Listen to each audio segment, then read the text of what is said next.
Chapter 1925, Onlooker. Feng Wu said, "All right. By the way, Xiao Wu," Feng Sun smacked his head as he remembered something. He then handed Feng Wu an item. "This is for you." It was a brocade box that looked quite shabby. "Guess what's inside?" Feng Sun sounded quite pleased with himself. Feng Wu glanced at him. "Is it a substitute talisman?" "What?" Feng Sun looked like he had seen a ghost. "How do you know that? Can you see through the box?" Feng Wu opened it and saw that it really was a substitute talisman. She put it away with a smile and patted Feng Sun on the arm. "I helped you get it. Of course I know what it is." "You helped me? You weren't even there. But thanks to your blessing I was so—" Before he could finish, whoosh! A flying dagger came at Feng Wu. It glinted coldly and was as fast as an arrow. "Watch out!" Feng Sun stepped out and caught the thin blade between his fingers. "Is someone throwing weapons at us from some hidden corner?" Feng Sun frowned. "Show me." Feng Wu took the dagger and studied it. Seeing the material it was made from, how sharp it was, and its speed, Feng Wu's face darkened. "Xiao Wu, what's wrong?" Feng Sun realized that something wasn't right. "It seems that our real trial has begun. Everyone get ready!" Feng Wu shouted. "Xiao Wu!" Feng Sun and the others were all confused. Feng Wu said, "This flying dagger wasn't thrown by a person. If I'm correct, it's from a triggered mechanism, and it's only an early warning. The real battle hasn't even started yet." "Ha ha!" Just then they heard someone guffawing above them. That laughter! Everyone looked up. And there it was. The malicious black-robed Ghost King's giant face was laughing again. "Kiddo, you're correct. That was just a little hello. Your Grace?" The others cried out in unison. The Ghost King stared at Feng Wu, enjoying the feeling of being in control. "You can ask one question." "Ask away," the Ghost King gloated. "Can I switch to the Chosen?" Feng Wu covered Feng Sang's mouth before she could finish. If she really asked that question, their only chance would be wasted. Luckily, Feng Sun was clever enough and asked immediately, "How do we find the stairs?" "Ah boy, you've asked the right question." The Ghost King laughed. "It's very straightforward. The staircase will open when you defeat the boss on each level. And here's a bonus. The Chosen team doesn't need to do this. They just need to find the chance to run up those stairs." Ha! He was obviously very happy being an onlooker. But Feng Wu and her team weren't happy at all. "Boss? What's that?" "I think it's something like the overlord of each floor.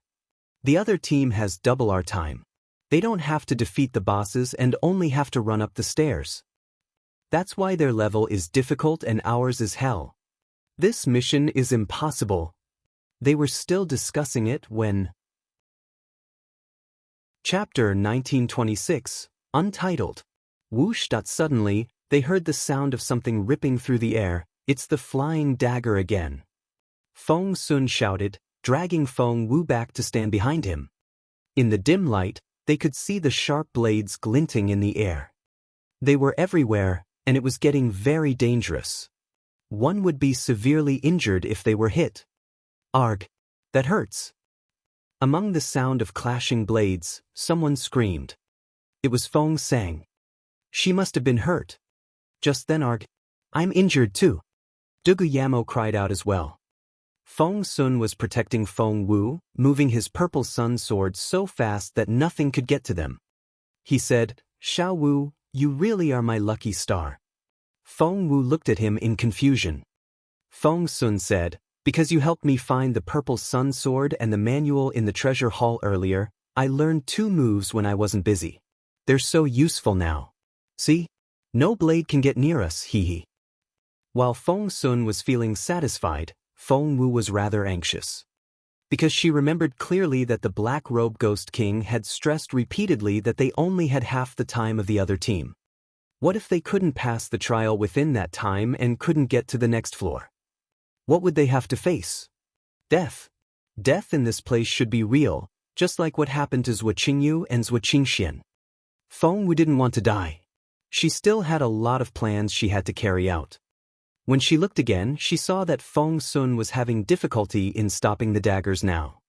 She looked up and frowned. There had only been about 100 daggers flying around at first, but now, there were at least 1,000 of them. They were everywhere and had a ferocious air about them. Feng Sun had been able to chat with her at first, but he was frowning now, and sweat covered his forehead. Feng Yiran, Feng Sang, and Duguyamo were all hiding behind Feng Wu, who was in turn behind Feng Sun. That was a lot of pressure on one man. Feng Sun, Shen Yi, and Jun Linyun used everything they knew to wave their swords as fast as they could. Slowly, they moved closer together and formed a triangle. That was the only way they could protect the others behind them. "Can you take it?" asked Feng Wu.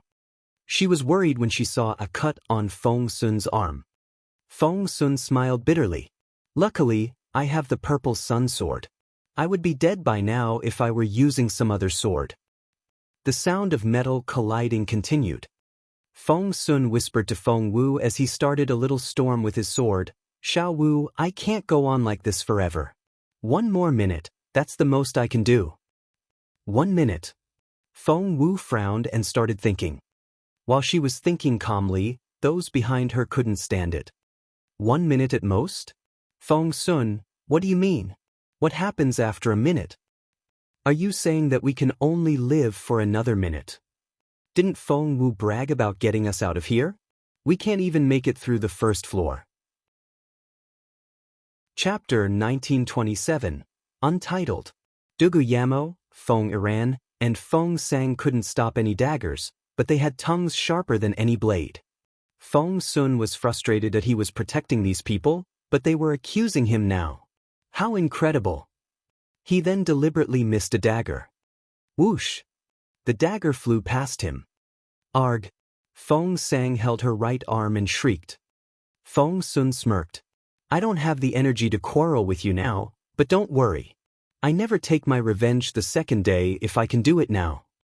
He had just admitted that he had done it on purpose. Feng Sang wanted to retort, but Feng Sun's threat scared her too much. She could only bite her lower lip and remain silent. Feng Sun's plan worked. Just then whoosh the countless flying daggers all quietly fell to the floor and stopped moving. Feng Sun's eyes widened. Is this it? They've stopped moving. Are they admitting their defeat now? Have we passed the trial? Feng Wu frowned. They were winning. Why would they give up? Feng Sun tilted his head and said, "Have we passed some sort of time limit, so the Ghost King let us win?" Feng Wu rolled her eyes at him. It was obvious that the Black-Robe Ghost King was a very biased judge. He wanted everything to play out his way. Unfortunately, the survival team wasn't his favorite. He preferred the other team. Therefore, the Ghost King would never let them go so easily. "Watch out." Feng Wu stared at Feng Sun. "If I've guessed correctly, the battle has just started." Haha. There was the guffaw from the ceiling again. It was the onlooker, the Black-Robe Ghost King. "Very clever. That's right, we're just getting started. You've only experienced the difficult level. Now, the hell level has begun." Haha. Feng Wu frowned. She didn't like the Ghost King's attitude. It was as if everyone were only playthings to him, despite the fact that they were fighting for their lives. "Damn you," Feng Wu thought with clenched fists. She decided that she would find the chance to punch him in the nose. "I know how much you want to punch me. You'll get the chance, as long as you can get to the 7th floor. Unfortunately, you're going to die here." Ha! With a wave of his hand, the motionless flying daggers started to make crackling sounds. "Shit!" Feng Sun cried out, "They're sticking to each other now." He turned around and told Feng Wu, "Look, the flying daggers were moving individually before, but now, they're gathering together. They've become a flying sword. The flying sword would be several times more powerful than the daggers." Feng Sun paled, and the others felt even worse. Feng Yiran, Feng Sang, and Duguyamo shook from head to toe. "Oh shit! We're going to die. I thought we would have a chance, but we can't even get past the 1st floor. What else can Feng Wu do apart from brag?" Since they thought they were going to die, They didn't care about anything else. They ignored Feng Sun's threat and started complaining. Chapter 1928, Untitled. What was Feng Wu doing? She was racking her brain with a big frown on her face. What could it be? Feng Wu narrowed her eyes, kept her gaze straight forward, and remained motionless. Just then an idea seemed to strike her for a brief moment, but it flashed by so fast that by the time Feng Wu realized it, it was gone. Feng Wu tried very hard to think, but she just couldn't recall it. Thump, thump, thumped. At just then, they heard the loud noise of a beating heart. What's that? They turned in the direction of the sound and saw a red heart behind them. It was only the size of a baby's fist, but the sound it made was very loud. Where did that heart come from? Was it there before? Listen. It's beating forcibly. Hey, don't you think that it's expanding? It is. It was only the size of a baby's fist just then, but it's the size of an adult fist now. And it's growing as we speak. Why do I have a bad feeling? Why does my heart feel like it's going to explode? Feng Wu was the first to figure it out. If I've guessed correctly, it's a timer. Feng Wu took a deep breath. We'll fail this trial when that heart explodes. Feng Sun said, so if it explodes? Feng Wu said, it'll mean that we've lost. And the consequence would be. Everyone's pupils contracted as they looked at the growing heart. It wasn't a sign of life. It was the herald of death. Cracked up the daggers had gathered together by now. Every 100 blades combined into a sword. Whoosh! A sword charged at them. And it was several times more powerful than the daggers. It cut Feng Sun's arm open, the wound so deep that everybody could see bone. Seeing this, Duguyamo was filled with despair. Oh no, I'm really going to die this time. Feng Lu, I'll never forgive you. Whoosh! As more swords charged at them, Feng Sun was covered in more and more cuts. He wasn't alone. Xian Yi and Jun Linyun were injured as well. Duguyamo, Feng Yuan, and Feng Sang all had cuts on them, and their clothes were stained with blood. Feng Sang stared jealously at Feng Wu. Shielded by Feng Sun, Xian Yi, and Jun Linyun, Feng Wu was unscathed.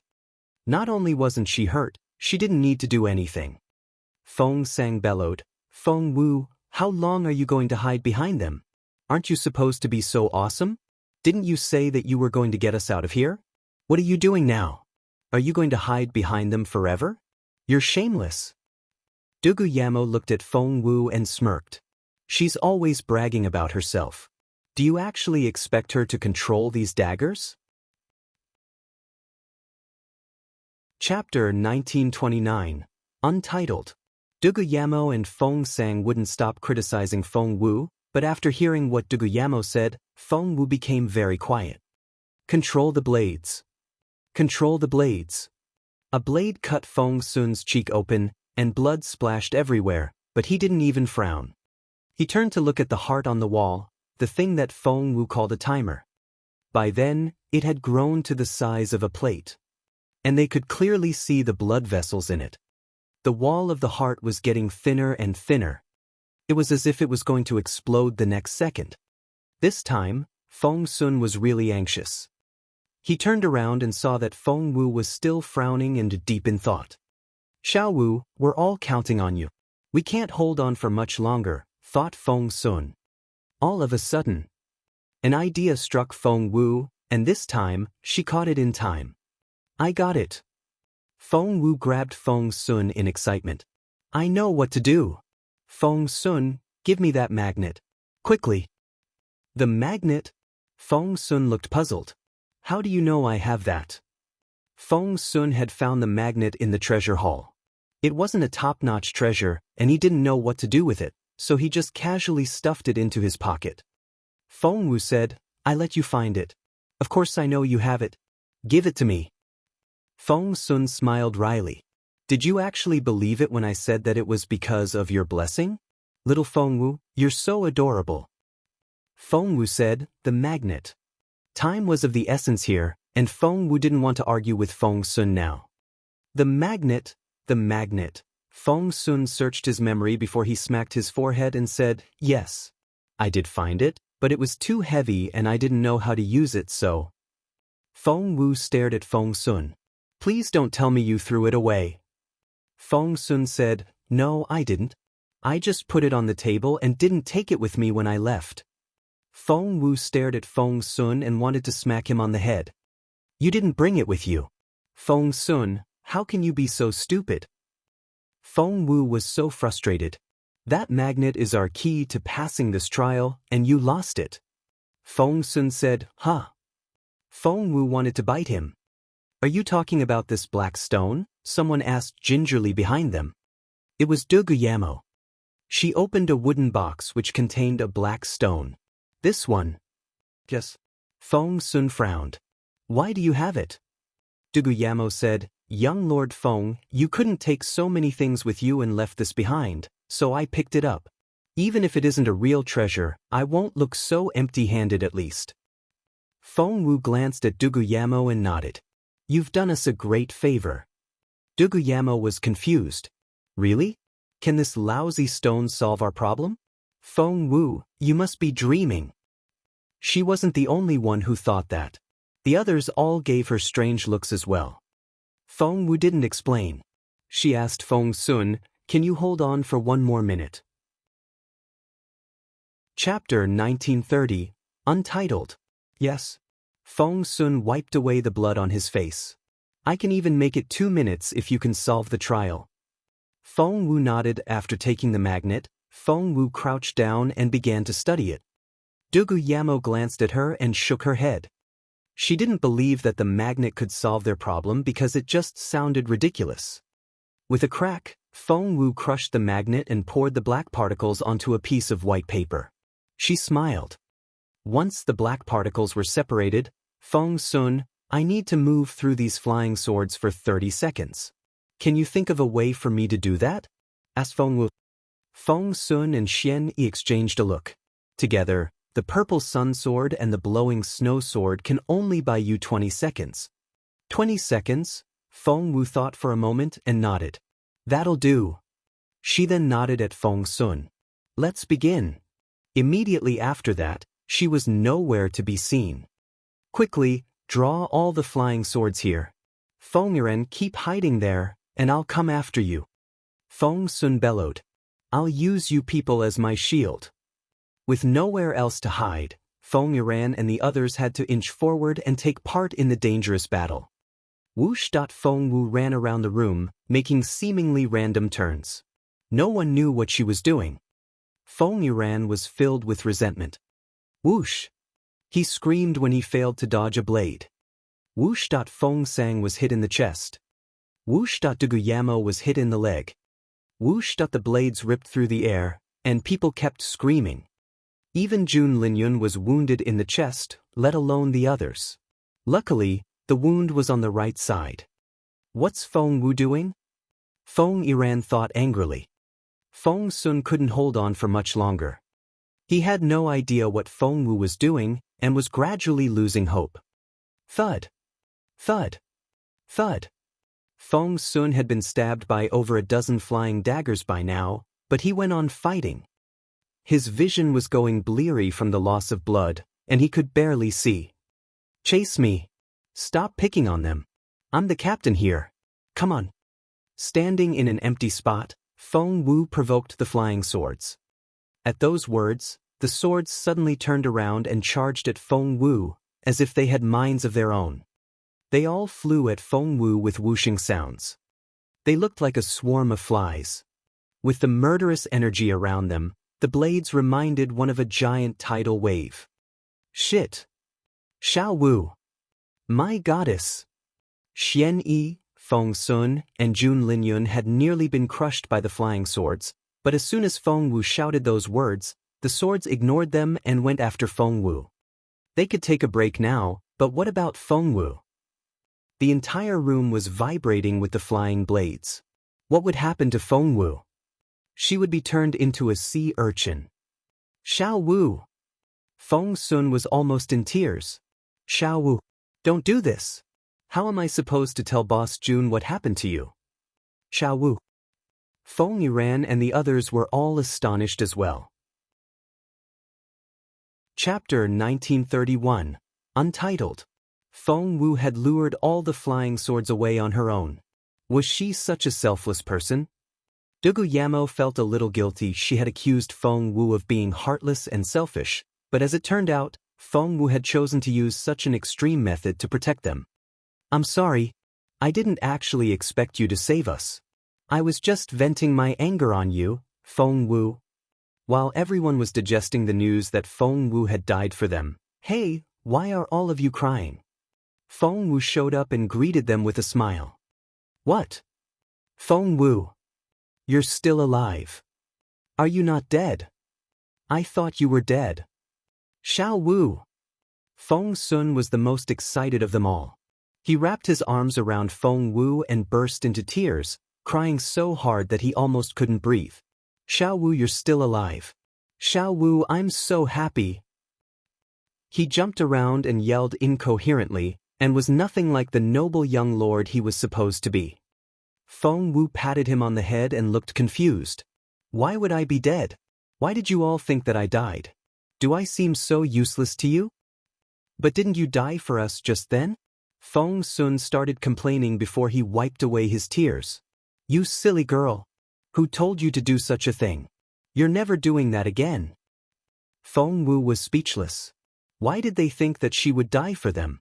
She cherished her own life very much. Alright. Wait, where did the flying swords go? Duguyamo was the first to realize that something wasn't right. Soon, the others realized it as well. As they spoke, there were no daggers flying around in the air. What was going on? Hey, they're there. They're on the wall. Feng Sang shouted. Whoosh! Immediately, all eyes were on the wall.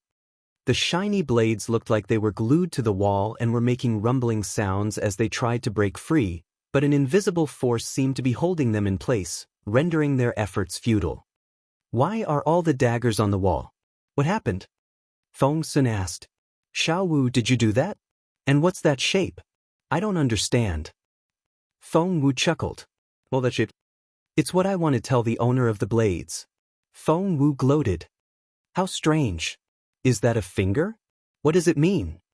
Feng Sun was even more curious. Feng Wu smiled. She had arranged the daggers into the shape of a middle finger. What did it mean? Well, everyone in her previous life should recognize it right away, but here in this world, only she did. It doesn't matter what it means. The most important thing is that I get to vent my anger. Feng Wu breathed out. Xiao Wu, how did you do it? Feng Sun stopped trying to figure out the shape. He was more curious about how Feng Wu had done it. What he saw was... Chapter 1932, Untitled. It's because of the magnet, Feng Wu said matter-of-factly. It has opposite magnetic poles. One side will attract the iron, but the other side will repel it. When the magnetic powder of both poles is mixed together, it won't affect the blades, but when they're separated, I can tell one pole from the other. One will attract the iron, while the other won't. Luckily for us, most of the magnetic powder here can attract the iron. Therefore, I tried to spray as much magnetic powder on the walls as possible, and they pulled the blades away. Once the blades are caught, it's not easy for them to break free again. Therefore, all I needed to do was arrange the powder in the shape of a finger and wait for the blades to get stuck. That's all. Feng Sun said, I don't understand. Duguyamo shook her head as well. That's too difficult. I don't understand a word. What are you talking about? Feng Wu patted her shoulder with a smile. That's okay. You only need to know that we won. Duguyamo froze on the spot. Feng Wu had just patted her on the shoulder. Feng Wu had made physical contact with her. Should she push Feng Wu away? But that was a friendly gesture. Would it be inappropriate to push her away? Duguyamo felt conflicted. Arg. The heart. Only then did they remember the heart. The constantly expanding heart. When they turned around, they saw that the wall of the heart had grown so thin that the heart could burst at any moment. Phew. They all let out breaths of relief. So, we've passed this trial? Feng Sang asked. Before they knew it, they were already treating Feng Wu as the captain of the survival team. Cracked out a rope ladder dropped from above. Feng Wu smiled a little. That's right. We passed the trial. Yeah. Everyone smiled excitedly. Duguyamo didn't join the others as they celebrated, but only studied Feng Wu carefully. How was Feng Wu able to solve the problem for them? Duguyamo still couldn't figure out how the magnet got the dagger stuck to the wall. The second floor. Here we go. Feng Wu led the team, followed by Feng Sun, Xian Yi, Jun Linyun, Feng Yiran, Feng Sang, and Duguyamo. While Duguyamo's attitude toward Feng Wu was changing, Feng Yiran and Feng Sang remained the same. They didn't need a reason to dislike her. What would they find on the second floor? Xiao Wu, what do you think we'll find on the second floor? Feng Sun asked curiously. Feng Wu said, the flying daggers on the first floor are metal. If we find wood on the second floor, we'll be able to deduce the elements to be found on the floors after that. Teehee, Feng Sang chuckled. Feng Sun frowned. Why are you laughing? Feng Sang said, I'm laughing because someone sounds so sure when all she's doing is making a guess. I'm so impressed. Chapter 1933, Untitled. Feng Sun frowned because he didn't like the way Feng Sang put it. However, they arrived at the second floor before he could say anything. Only then did they realize what the Black Robe Ghost King was talking about when he said that each floor was a different world of its own. The second floor was filled with vibrant green plants. The ground was covered by grass and meter-high bushes, but the most eye-catching object was a tree. What a tree! The trunk of the tree was so thick that 10 people would barely get their arms around it. The branches seemed to extend outward forever. Feng Wu estimated that they were nearly 1,000 meters long. The tree was so tall that the top seemed to touch the clouds. Other than the grass, the brushes, and the trees, there was nothing else. There were no birds, bugs, or beasts of any kind. This place is full of the wood element. Feng Sun shifted his gaze away from the tree and glanced at Feng Sang. Considering what she had said a moment ago, what they saw on the second floor was like a slap to Feng Sang's face. There was so much wood here. Feng Sang was speechless. She should have kept her mouth shut. Feng Sun went back to studying the small world, but he still couldn't figure out what they were supposed to do. Thump, thump, thump, that he heard a familiar sound. Feng Sun's stomach lurched. His eyes widened as he tried to figure out where the sound was coming from. There, Duguyamo was the first to spot it. A beating heart dangled from one of the branches. It was still quite small and about the size of a baby's fist. But everyone drew in their breaths because they had experienced it once. The heart would rapidly grow big before it exploded. And once it did that, everyone would die. Seeing that the heart was beating fast and expanding as they watched, Feng Sun paled. He asked Feng Wu, Xiao Wu, have you figured out what we're supposed to do in this trial? There was a giant tree and some grass. If there wasn't a question, how were they supposed to solve it? Everyone was baffled. Even Feng Wu was confused, let alone Feng Sun. All eyes were on Feng Wu now. She frowned and said the truth. I don't know. Immediately, everyone paled. If even Feng Wu had no answer. How can you not know? Duguyamo stared at Feng Wu.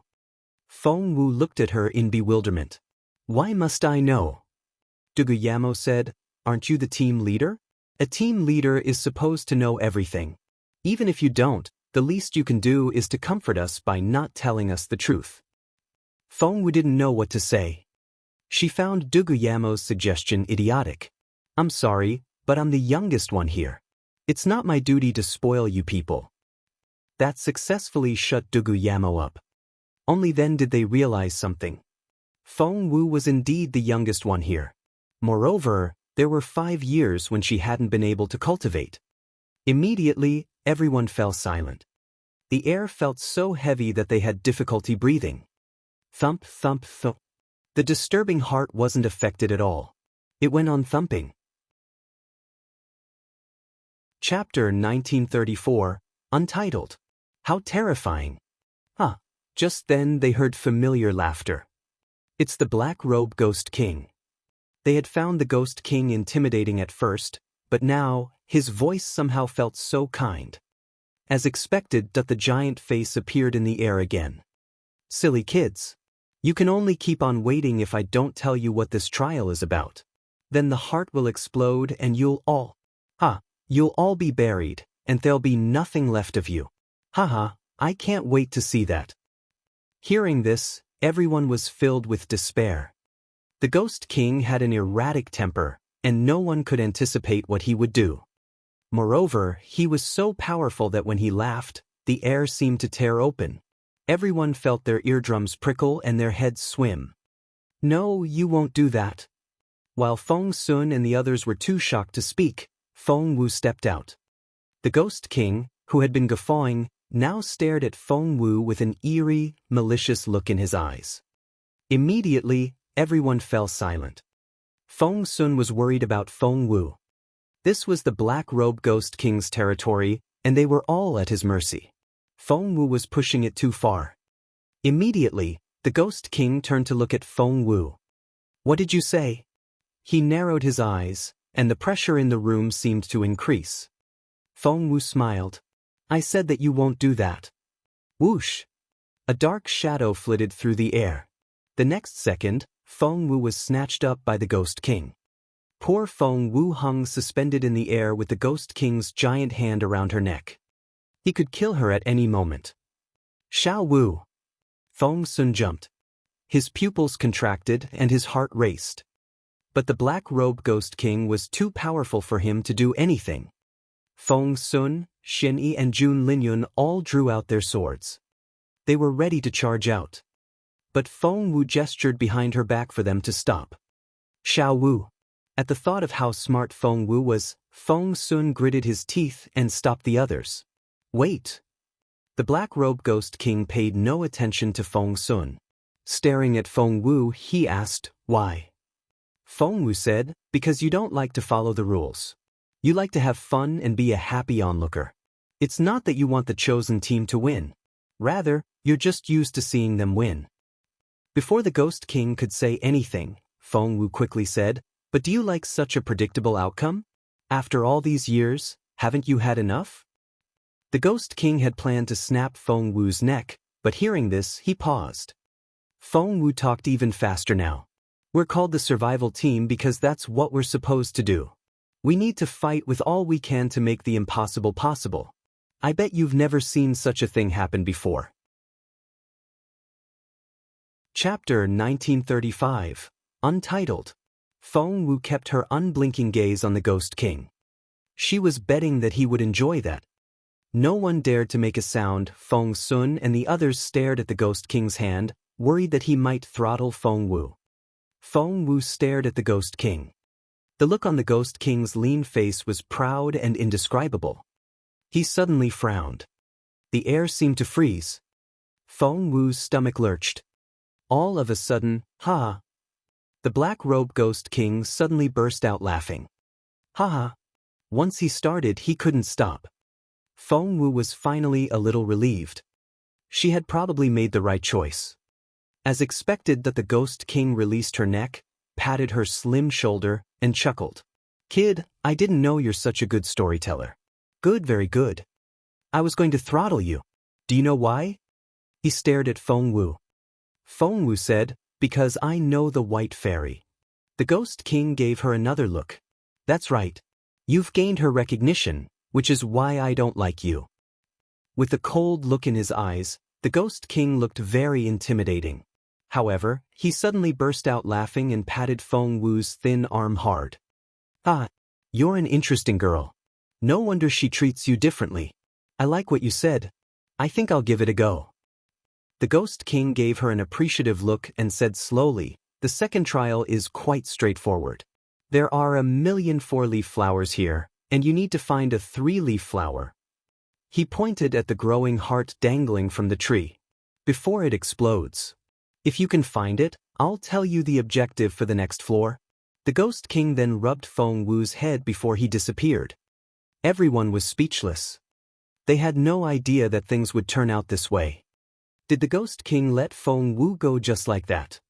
He told Feng Wu the objective just like that. He even rubbed her head before he left. Feng ran, Feng sang, and Duguyamo looked at one another, and no one knew what to say. Feng Sun finally realized what had happened. Seeing Feng Wu land on the ground, he took her hand excitedly. Xiao Wu, is the Ghost King helping us?" Feng Wu didn't feel so optimistic. She shook her head. "If I've guessed right, this is the death level because the hell level should have given us a hint." Feng Sun opened his eyes wide and said angrily, "Are you saying that the Ghost King tricked us?" Feng Wu shrugged. "Even if he did, do we have a choice?" Feng Sun was rendered speechless. They were in the Ghost King's territory, and he was the one calling the shots. Feng Sun couldn't do a thing. "Luckily, he's neutral now and has given us a fair chance," Feng Wu said seriously. Duguyamo said, "How can it be fair? We're still at hell level with half the amount of time." Chapter 1936, Untitled. Feng Wu smiled. "Even so, we can still complete the trial." Duguyamo wouldn't believe it. The branches of this tree cover an area of over 1,000 meters. How are we supposed to find one flower out of 1,000,000? Everyone fell silent as soon as Duguyamo said those words. "Yes, 1 in 1,000,000. How are they going to find it?" Feng Sun frowned. "We still need to look for it. What are all of you doing? Start searching." Seeing that Feng Wu was deep in thought, Feng Sun gave the order. "I'll search the east side, Xian Yi will search the west, the prince will do the south, and as for the north, Feng Yuran, the three of you had better work hard." Feng Sun was considered an authoritative figure here. Seeing that Feng Wu didn't object, everyone started searching. But the tree was simply too big, and it felt like they were searching an ocean. How were they going to find one flower out of 1,000,000? It wouldn't be so bad if there wasn't a time limit. If they had unlimited time, they could search each flower in turn until they found it. But now time was of the essence. "This heart won't last more than 15 minutes. Rubbing her chin, Feng Wu was deep in thought. "It's too difficult to find one flower out of 1,000,000. Feng Yuran was the first to give up 3 minutes later. He ran up to Feng Wu, stared at her, and shook his head. "No, it's an impossible task." Feng Wu looked back at him. Feng Yuran said, "I focused all my attention on it for the past 3 minutes. I didn't dare go any faster because I was afraid that I might miss it. In 3 minutes, I was only able to search 300 flowers. At that rate, the heart will explode in 15 minutes, Feng Wu said quietly. Feng Yuran became even more despairing. 15 minutes? That means I can only search a few thousand at most. I can't even do 10,000. Frustrated, he grabbed his hair and growled desperately, "What should we do now?" Seeing this, Feng Sang also stopped searching and ran to their side. She stared at Feng Wu and said seriously, "It's impossible. We have to find another way, or the explosion will kill us." Suddenly, Feng Yuran looked up and stared at Feng Wu. The look in his eyes gave her the creeps. "Xiao Wu." Feng Yuran took her hands. "Xiao Wu, the Black-Robe Ghost King likes you, doesn't he? He complimented you, right? He was friendly to you." "Feng Yuran, what do you mean?" Hearing the commotion, Feng Sun stopped what he was doing, ran to Feng Wu's side, and shoved Feng Yuran away. Feng Yuran said matter-of-factly, "I'm just begging Xiao Wu. Since the Ghost King likes Xiao Wu, I'm sure he'll listen to her if she begs him. Right? Right?" Feng Yuran looked like a drowning man clutching a straw as he shook from head to toe. "You're nuts." Feng Sun kicked him away. Feng Yuran flew a long distance, but he soon stumbled back and yelled at Feng Sun, "The mission is impossible. You come up with an idea, then." Chapter 1937, Untitled. Feng Yuran pointed at the heart. "Do you see that? It'll last for 15 minutes at most. 15 minutes later, it'll explode. And we'll all die. All of us." Feng Yuran pointed at Feng Wu. "If she can help us, why won't she do it? Are you an idiot?" Feng Sun kicked him in frustration. "How is she supposed to do that?" Feng Yuran said, "The Ghost King is obviously interested in her, so all she needs to do is..." Boom! Feng Sun was furious.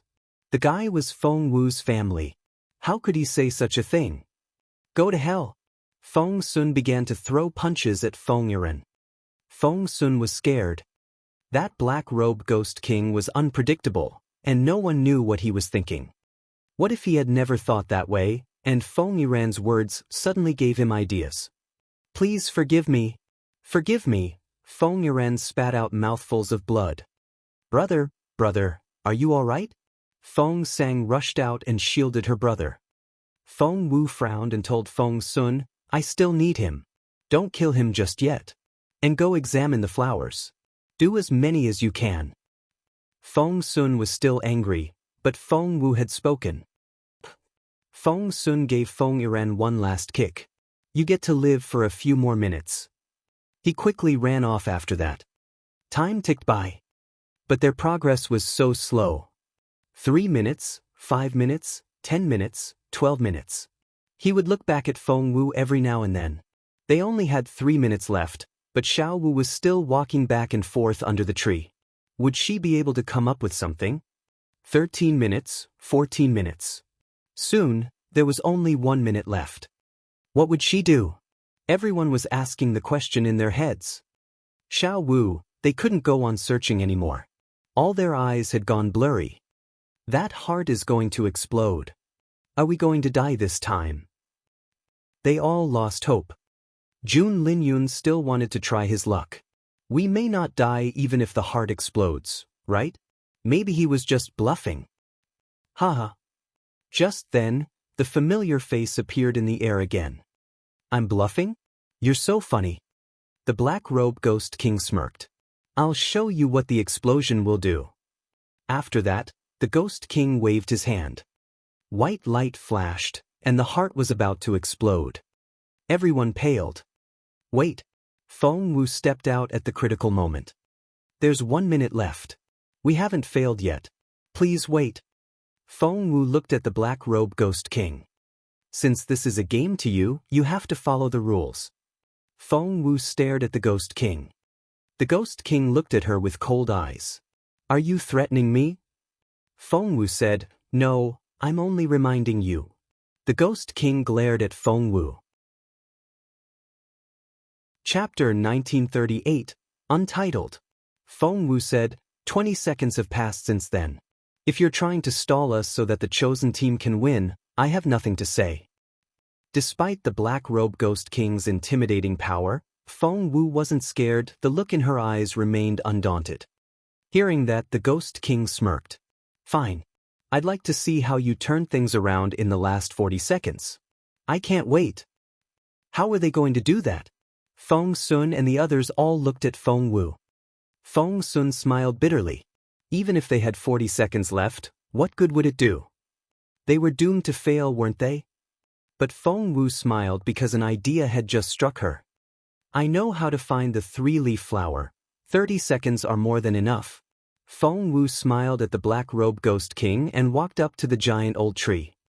30 seconds? Impossible. Of course, the black-robed ghost king didn't believe her. He wasn't the only one. The others didn't believe her either. They had worked so hard and were only able to examine a few dozen thousand flowers in total. How could Feng Wu find it in as short as 30 seconds? But Feng Wu didn't have time to explain.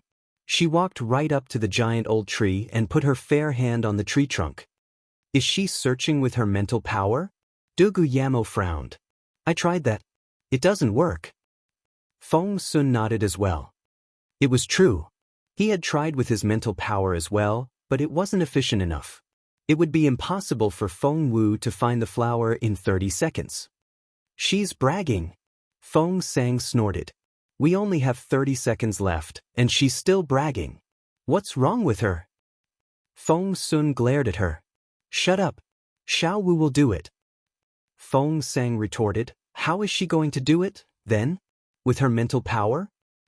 That rendered Feng Sun speechless. Feng Sang said, How can she possibly succeed? If we die here, what will become of us? The black-robed ghost king glanced at Feng Sang. After you die, you'll obviously become ghosts. Arg. I don't want to become a ghost. Feng Sang and Duguyamo were almost scared to tears. they trembled and wept. I don't want to die. I don't want to stay here forever. I don't. But if Feng Wu lost, that was going to be their end. Feng Sun clenched his fists and kept his gaze on Feng Wu, their last hope. He said, Xiao Wu, you can do it. Jun Linyun said eagerly, My goddess, you're going to get us out of here, aren't you? You're so smart. You're the smartest person I've ever met apart from my brother. Even Xian Yi held his breath and stared at Feng Wu. 20 seconds. 10 seconds. Thump, thump, thump. The heart went on beating and expanding. It had almost turned transparent, and blue veins were popping out. Chapter 1939. Untitled. It could explode at any moment. With each beat of the heart, Feng Sang and Dugu Yamo trembled and sobbed, We're going to die. I don't want to die. Dugu Yamo said, If we can survive this, I won't pick on Feng Wu again. Feng Sang said, If I can get through this, I'll work very hard on my cultivation. I promise. 8 seconds. 7 seconds. 6 seconds. By then, even Feng Sun was trembling. 5 seconds. 4 seconds. 3 seconds. Jun Linyun had lost all hope and murmured, Is that it? Are we really going to die? While everyone was panicking, Feng Wu suddenly moved. She jumped into the branches like a nimble cat. Where's Feng Wu? Why can't I see her? Where did she go? Haha, it's going to explode in 3, 2. The Black Robe Ghost King smirked and was going to count down to 0. Everyone paled. And they were filled with despair. Feng Wu suddenly landed on the ground, and there was a pink 3-leaf flower in her palm, like a little fairy. The Black Robe Ghost King's announcement was cut short. He looked like he had just been slapped. Is this the one? Feng Wu beamed at the Ghost King. The Ghost King said, You found it. Feng Wu nodded. If this is the flower you meant. Judging by the astonished look on the Ghost King's face, Feng Wu knew that she had found it. Moreover, Feng Wu looked down at the giant heart. It was the size of a washing basin and was going to explode in another second. Yes, it is. The Ghost King took the flower from Feng Wu and studied it for a while. He then turned to Feng Wu and narrowed his eyes. How did you do it? The others were as curious as he was. That's right, Xiao Wu. How did you do it? Feng Sun was pleasantly surprised.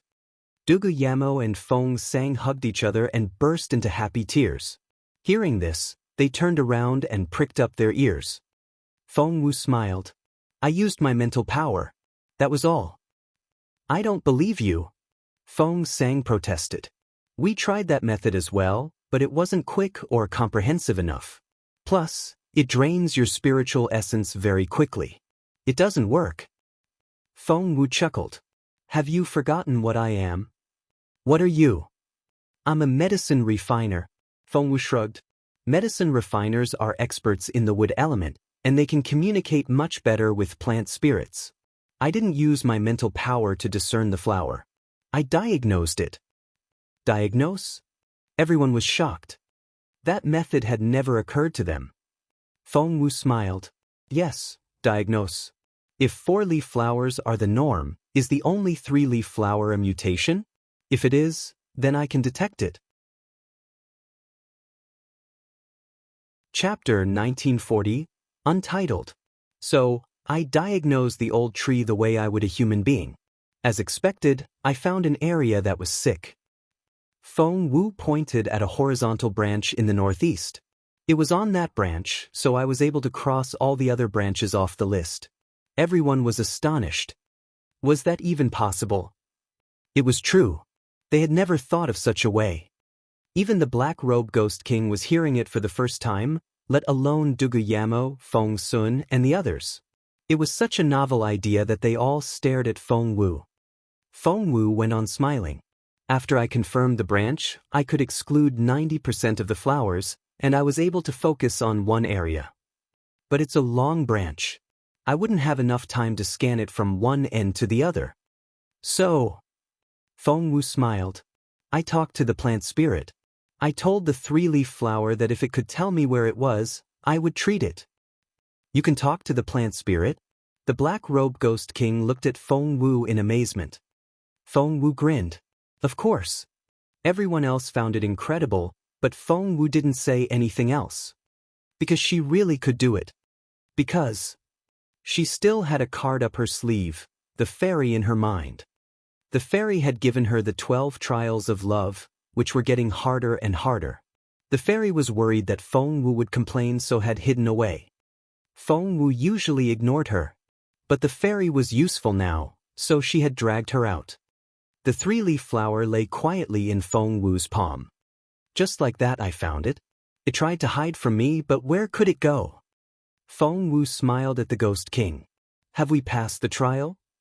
The Ghost King stared at Feng Wu with a cold look in his eyes. He had thought that the girl had just been full of hot air when she said that she would lead the survival team to success, but he didn't expect that the girl could pass 2 trials in a row. She had surprised him twice. She really was an amazing girl. Do you really want to win? He stared at Feng Wu. Feng Wu returned his stare. The Ghost King narrowed his eyes. No one had been able to stay so calm in front of him before. Even the girl in the chosen team isn't as level-headed as you. The black-robed Ghost King suddenly chuckled. Interesting. Very interesting. I want to live, Feng Wu said seriously. Good. The Ghost King looked at Feng Wu, sensing her vitality and her desire to live. He looked into the distance and seemed to be lost in thought. If I had been like you back then, I wouldn't have. Forget it. The Ghost King glanced at Feng Wu. Go ahead. If you can pass the next test, I'll tell you a secret. After that, he slowly disappeared into thin air. A staircase was lowered down for them. Oh. Stairs. Did we finally pass the 2nd floor? This is great. We survived. We're so lucky to have Feng Wu here. Feng Sun rolled his eyes at Feng Sang and Duguyamo. I told you already. Xiao Wu can always come up with a way. Do you see that now? Chapter 1941, Untitled. Feng Sang said, I didn't say that she couldn't do it. Duguyamo said, that's right. We were just worried. Feng Sang and Duguyamo looked at each other. Feng Wu had saved their skin at the last moment twice already, and they had no reason to doubt her anymore. Now, let's go to the next floor. We'll live once we get all the way up to the 7th floor.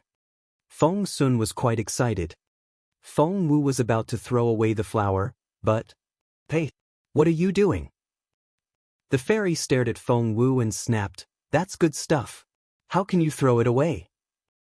Feng Wu was confused. Isn't it a mutated flower? The fairy asked, what do you think of the abnormal flame? Feng Wu said, good of course. The fairy asked, what about a mutated flower? Feng Wu said, are you saying that it's useful? Do you know how that old tree procreates? Asked the fairy. How? It doesn't have any seeds. It uses flowers. And of the millions of flowers. The fairy looked at Feng Wu in resignation. Only the 3-leaf flower is the seed, and the rest are all ordinary flowers. Feng Wu. The fairy said, even the black-robed Ghost King doesn't know that. Plant it in the ring space before it dies. Feng Wu said, what's in it for me? The fairy stared at her in disbelief. Feng Wu asked, why are you looking at me like that? The fairy said, do you want to bring back your beautiful master or not? Feng Wu said, of course I do. I would trade my life for my master's in a heartbeat. The fairy asked, do you know what this tree can do then? Feng Wu said, what can it do? It's an ancient tongue tree, and there are few records of it because it has almost become extinct on the continent. Come to think of it, there's something about the plant in the anecdotes of the continent. Her eyes suddenly lit up. I remember. It can prolong life. It has the Tai wood spirit, which can prolong life. The fairy nodded. That's right. It can do that. Your beautiful master has been unconscious for ages. He's weak. If you have an ancient tongue tree which can provide him with constant Tai wood spiritual energy. I'll plant it. I'll plant it now. Feng Wu was over the moon. She would stop at nothing to help her beautiful master. Little Phoenix, who had been silent until now, said excitedly, "I never knew that there was still an ancient tongue tree on the continent. The only one that's over 10,000 years old can procreate and have 3-leaf flowers. We hit the jackpot this time." Just then, Feng Sun, who was climbing the stairs, turned to look at Feng Wu. "Xiao Wu, let's go. We don't have much time left." "All right, I'll be right there." Feng Wu waved at Feng Sun. She then asked the fairy, "So, I just plant it. Is that it?" "Of course not." The fairy rolled her eyes at Feng Wu. "It requires a lot of preparation. Otherwise, why would people call it the last resort to save one's life?" Feng Wu asked, "What do I need to prepare?" Chapter 1942, Untitled. You'll need a water dragon ball and fire dragon ball to build a foundation, and for endless energy flow, you'll need the essence of earth. With the support of the Tai Wood spirit, the next time your beautiful master wakes up, it'll be for much longer. "I'll do it." Feng Wu clenched her fists. "Of course, I'll do it, but what are water dragon ball, fire dragon ball, and the essence of earth?" Feng Wu was confused. "I don't know about other places, but since there's an ancient tongue tree on the 2nd floor, it means that you must be able to find those 3 on the next few floors, because they always come together." Little Phoenix looked at Feng Wu in excitement. "You have to pass the next few trials. We have to find those things." Feng Wu said, "All right. If they're not there, I'll make that black-robed ghost king spit them out." The thought of having her beautiful master awake all the time and by her side made Feng Wu fearless. "Xiao Wu? Xiao Wu?" Feng Sun called her anxiously. Feng Wu said, "I'm coming." The 3rd floor. When everyone left the last step, whoosh, the scene changed so fast that it made them dizzy. When they looked up, they saw that they were on a beach. The sky was as blue as the sea below. The beach had fine sand, and the air smelled of coconut. The coastline seemed to stretch endlessly into the distance. "Wait!" Feng Wu's eyes widened. It was a white beach. Were they here on vacation? If there were some benches and shade on the beach, it really would be a vacation. "Are we at the seaside now?" Duguyama was amazed. Feng Sang stared at Feng Wu. "You said earlier that the trials would be in the sequence of the 5 elements. The first 2 were metal and wood, and now we have water. You were right." She couldn't understand how Feng Wu could guess it when they were on the 1st floor, and she herself only realized it now. How could Feng Wu be so much better? "What are we supposed to do for this level?" Feng Sun looked around curiously. But apart from a boat, there was nothing. Just then, roar. A terrifying roar made all of them jump. It was a gigantic sea dragon. The creature was hundreds of meters long, and it looked down at them with cold eyes. There was no emotion in them, and the temperature plummeted. Whoosh! A shadow came down from above and landed on the dragon. They let out a breath of relief when they saw the face, because it was a familiar one. "It's the black-robed ghost king." They were worried that he wouldn't show up. "Kiddo, you're very bold to come here. I bet that you'll lose this one." The Ghost King seemed to get along better with them by quarreling. If one were to take a closer look, at first, the Ghost King was indifferent and even hostile toward Feng Wu. Because he knew that Feng Wu was on the White Fairy's side. And he wasn't on friendly terms with the White Fairy. But after the first 2 floors, the Ghost King's impression of Feng Wu had changed, and even he didn't notice that he was appearing more and more often. Chapter 1943, Untitled. "No, I'm going to win." Feng Wu was as confident as ever. "Haha, I like how confident you are." "Good," said the Ghost King. "The trial for this floor is easy. Do you see this little guy?" He pointed at the huge sea dragon that was hundreds of meters long. "The little guy doesn't want to take lives on its own, but it has a great appetite. What should we do?" He smiled at the others. "So, you're going to feed it today?" Feng Wu. Gosh, the sea dragon was hundreds of meters long. How much could it eat? Feng Wu said, "To what extent?" The Ghost King smiled at Feng Wu. "Until it doesn't want to eat anymore." Feng Wu said, "How much time do we have?" The black-robed Ghost King said, "The same as the first 2 floors." Feng Wu said, "It eats anything, does it?" The black-robed Ghost King rubbed his chin and chuckled. "Of course not. Come to think of it, my little dragon is very picky. Aren't you?" He patted the sea dragon's head. The sea dragon rubbed its head against the Ghost King in an affectionate way. Feng Wu asked, "What does it like to eat?" The Ghost King pointed at the sea below. "It eats most seafood, but for shellfish you need to remove the shell before feeding it. My little guy's stomach has been weak recently and can't take anything hard." Feng Wu didn't know what to say. Feng Wu said, "Shellfish has very little edible parts." The Ghost King gave her a teasing look. "I trust you can do it, kiddo." Feng Wu said, "It's doable as long as you promise me something."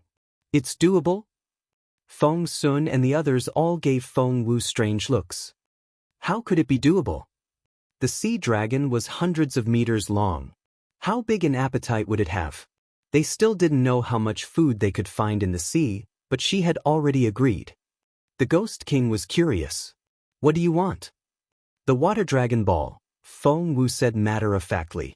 "Without it, we can't catch that much seafood, and we won't be able to finish the task.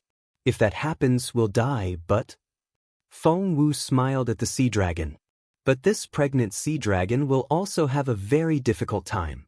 The sea dragon stared at Feng Wu. The black-robed Ghost King narrowed his eyes as well. Feng Sun and the others stared at Feng Wu in amazement. "Are you saying that the dragon is pregnant? Is it storing food for the labor? Is it going to need a lot of seafood? I heard that sea dragons can eat a lot of things and digest them slowly. That means we'll be filling a bottomless pit." Everyone's mouths fell open. Feng Wu was the only one who was still smiling. "With the water dragon ball, I can promise you that I'll get the food for you." The sea dragon stared at Feng Wu. It had a water dragon ball, but that was the essence of its life. It couldn't just give it away. Feng Wu chuckled. "If we fail, you'll still have the water dragon ball." Chapter 1944, Untitled. Feng Wu then turned to the black-robed Ghost King. "What do you think?" Before, the Ghost King wouldn't even consider the request. He wouldn't have even looked at her, because he thought too little of her. After the 2 trials, his attitude toward Feng Wu had changed a little. He patted the dragon's head. "Give it to her." The sea dragon stared at him in astonishment. Was its master taking sides? He no longer indulged it like he used to. "Master." The sea dragon was about to speak when the Ghost King gave it a stern look. The dragon knew very well that its master never took no for an answer. Despite its unwillingness, the sea dragon had to spit out the translucent water dragon ball, and the ball shot toward Feng Wu. Feng Wu caught it and held it in her hand. The Ghost King reminded her, "Kiddo, if you can't finish the task, not only do you have to return the ball, all of you will die." Feng Wu nodded. "I know." The sea dragon threw a dirty look at Feng Wu, patted its stomach, and left with the Ghost King. Feng Sun and the others ran to her side as soon as the pair left. Feng Sun sounded distressed when he said, "Xiao Wu, this is an impossible task. How could you agree to it?" Dugu Yamo chimed in, "If the sea dragon wasn't pregnant, we might be able to fill its stomach if we tried, but it's pregnant." Feng Yuran said, "Feng Wu, do you know how big a pregnant sea dragon's appetite is? There's a reason that they're called devouring sea beasts." Feng Sang said, "Have you forgotten who you are just because we praised you a little? We can't fill the stomach of a hungry, pregnant sea dragon. It's impossible." Jun Linyun was worried as well. "And it's so picky. We need to remove the shells. What are they thinking?" Feng Sang said, "You took the task, you finish it. I won't be a part of it." Feng Wu had been a hero a moment ago, but everyone seemed to have turned their backs on her. Feng Wu glanced at Feng Sang.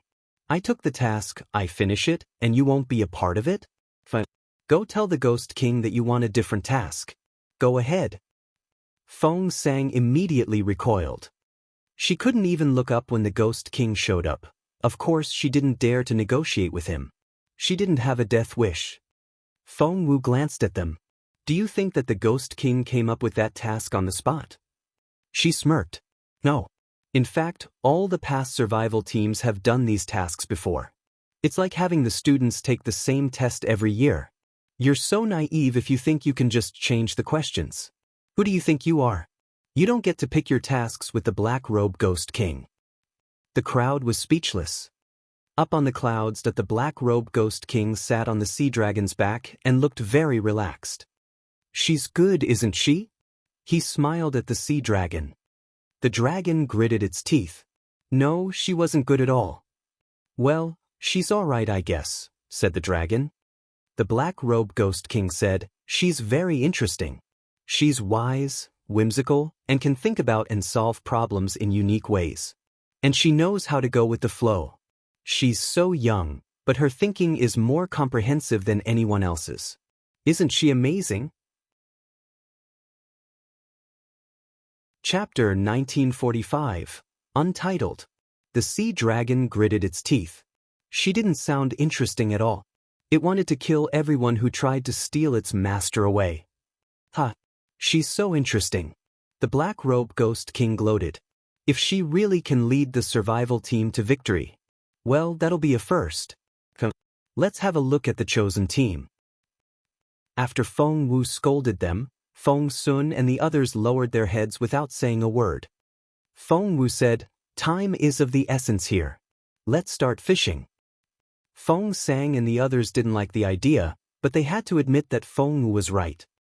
We still have some hope if we work hard, but if we don't, we'll all die. Feng Wu said decisively. They had no choice but to depend on the little hope that they had. They sailed out. The fishing boat was 100 meters long, and they looked at one another in bewilderment. Seeing the hopeless looks on their faces, Feng Wu sighed in resignation. You guys catch as many as you can, and I'll make up the rest of it, okay? Everyone looked at Feng Wu in disbelief. Feng Sang said, you'll make up the rest of it? With what?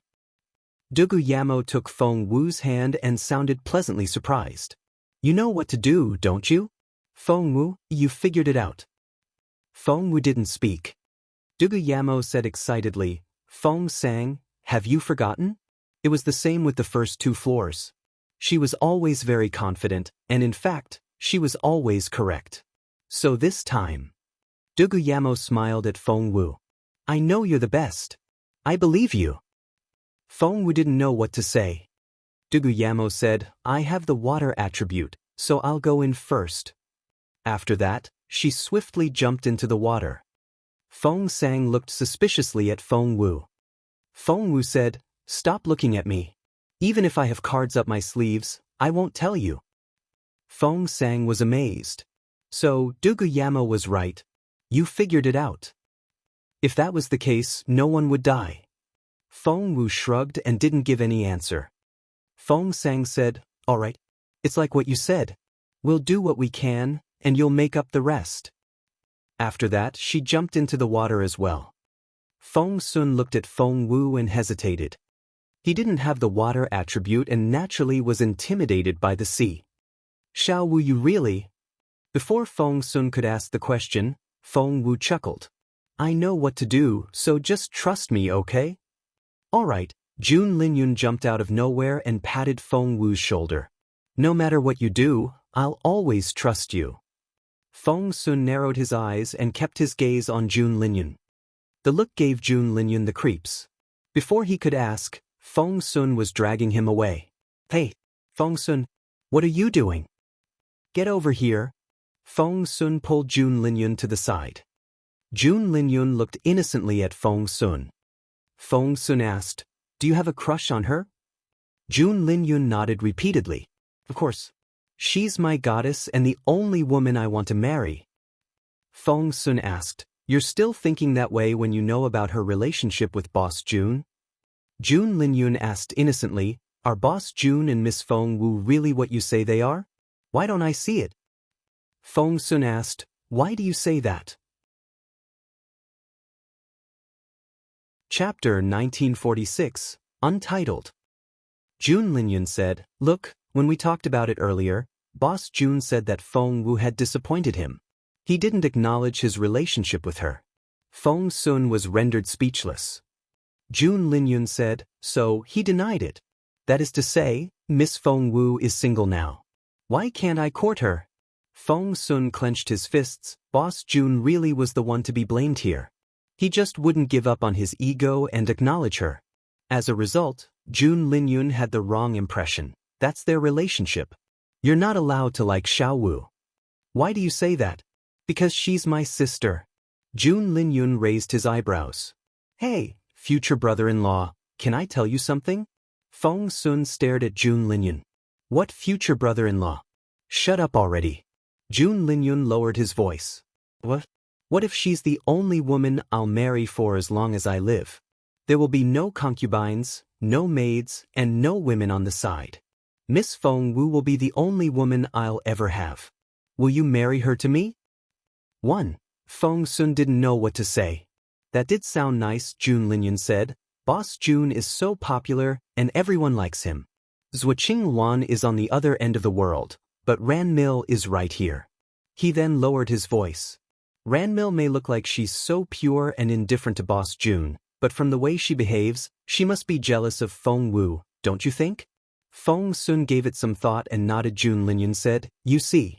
Wherever Boss Jun goes, trouble follows, and they're all directed at little Feng Wu. It's only just the beginning. Imagine doing it for a lifetime. Feng Sun didn't know what to say. Jun Linyun went on, but look at me. I can swear to you that Xiao Wu is the only one I'll ever marry. If I look at another woman, you can chop this off. Jun Linyun pointed at his private part. Feng Sun cleared his throat. Jun Linyun put up 3 fingers to make an oath. I'll let her take charge of everything, from the property to the household affairs. After she marries me, she'll be the boss, and I'll be her subordinate. I'll do whatever she says. Feng Sun bit his lower lip. It just sounded more and more pleasant. Jun Linyun added, if Boss Jun ever does something to upset Xiao Wu, do you think you can settle accounts for her? No, you can't. But you can with me. You've always pushed me around anyway, and if you want, you can punch me anytime.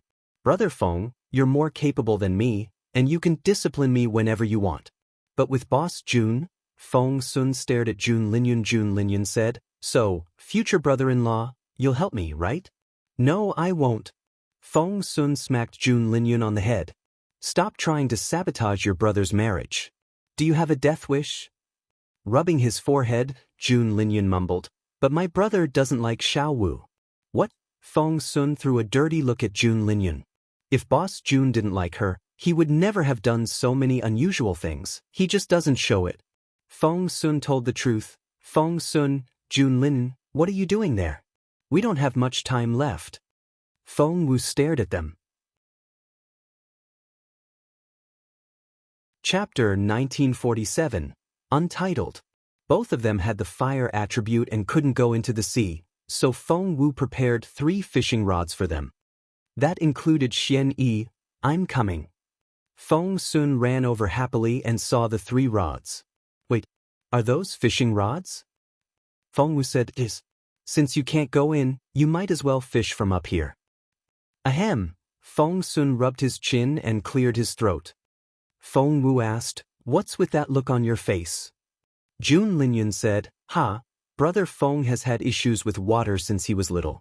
Anything aquatic will avoid him. He's never been able to catch anything with a fishing rod. You got him this for nothing. Feng Sun stared at him. As if you can catch anything. Xianyi said, shut up. Feng Wu asked, are the 3 of you all that bad? Feng Sun and Xianyi cleared their throats while Jun Linyun gloated. I'm an expert at fishing. I'm great at it, To. Feng Wu handed him a fishing rod. Get over there and start fishing then. Jun Linyun looked at Feng Wu affectionately. My goddess, if I catch a lot of fish, will you be nicer to me? Feng Wu rolled her eyes at him. Jun Linyun said, alright, start. I'll stop talking. I'll get on with my work. As soon as he walked away, Feng Sun frowned. That boy and his tongue.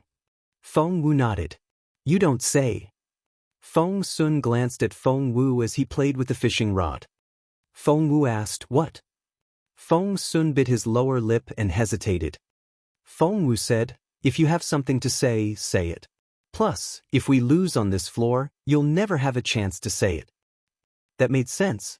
Feng Sun said, I'll ask then. Feng Wu attached bait to the fishing rod, tossed the fishing line into the water, and said, ask away. Feng Sun said, tell me the truth, then. Are you fond of Boss June or not? Feng Wu's hand jolted, and she nearly dropped the fishing rod. She turned around and gave Feng Sun a strange look. Feng Sun said, what's that look on your face? I'll change the question. Between Boss June and June Linyun, who would you choose? Feng Wu went on staring at him and found the question ridiculous. Feng Sun wiped his face. That's right. How can I ask such a question? Boss June is obviously so much better, and June Linyun is nothing in comparison. Of course you won't choose him. In fact, Feng Sun liked what June Linyun had said earlier. Feng Wu said, why do you think I'll choose June Linyuan? Feng Sun said, what? Are you choosing June Linyun? Feng Wu was speechless. Why do I have to choose from that family? Feng Sun said, what do you mean? Feng Wu said, can I like someone else? I'm not bound to the June family. Feng Sun jumped to his feet. Xiao Wu, are you in love with someone else? Have you changed your mind? Boss June likes you so much. Feng Wu said, what are you talking about? Since when does June Linyuan like me? If he really likes me, he would have acknowledged our marriage engagement, and the others wouldn't have laughed at me. Feng Sun said, that's because of his personality. Feng Wu said, I don't care if he likes me or not. It doesn't matter now, because I've just realized that I'm fond of someone else. Chapter 1948, Untitled. What? Feng Sun jumped up and stared at Feng Wu. What did you just say? Feng Wu grinned at Feng Sun, leapt over the rail, and jumped into the sea. She didn't even cause a splash. Feng Sun was anxious. By the looks of it, the one she was fond of wasn't Boss June. But if not him, who? Yu Minji? No, it couldn't be him. But who else? Can it be June Linyun? Feng Sun paled. Hearing this, June Linyun ran happily to Feng Sun and asked in bewilderment, what happened? Feng Sun looked June Linyun up and down, then shook his head. This guy was too silly compared with Boss June. Why would Feng Wu choose him over Boss June? That was just stupid. But Feng Sun couldn't figure it out no matter what. By then, Feng Wu had reached the bottom of the ocean. In this little world under the sea, the resources were similar to those in her old world, but not exactly the same. In her old world, the sea was full of fish.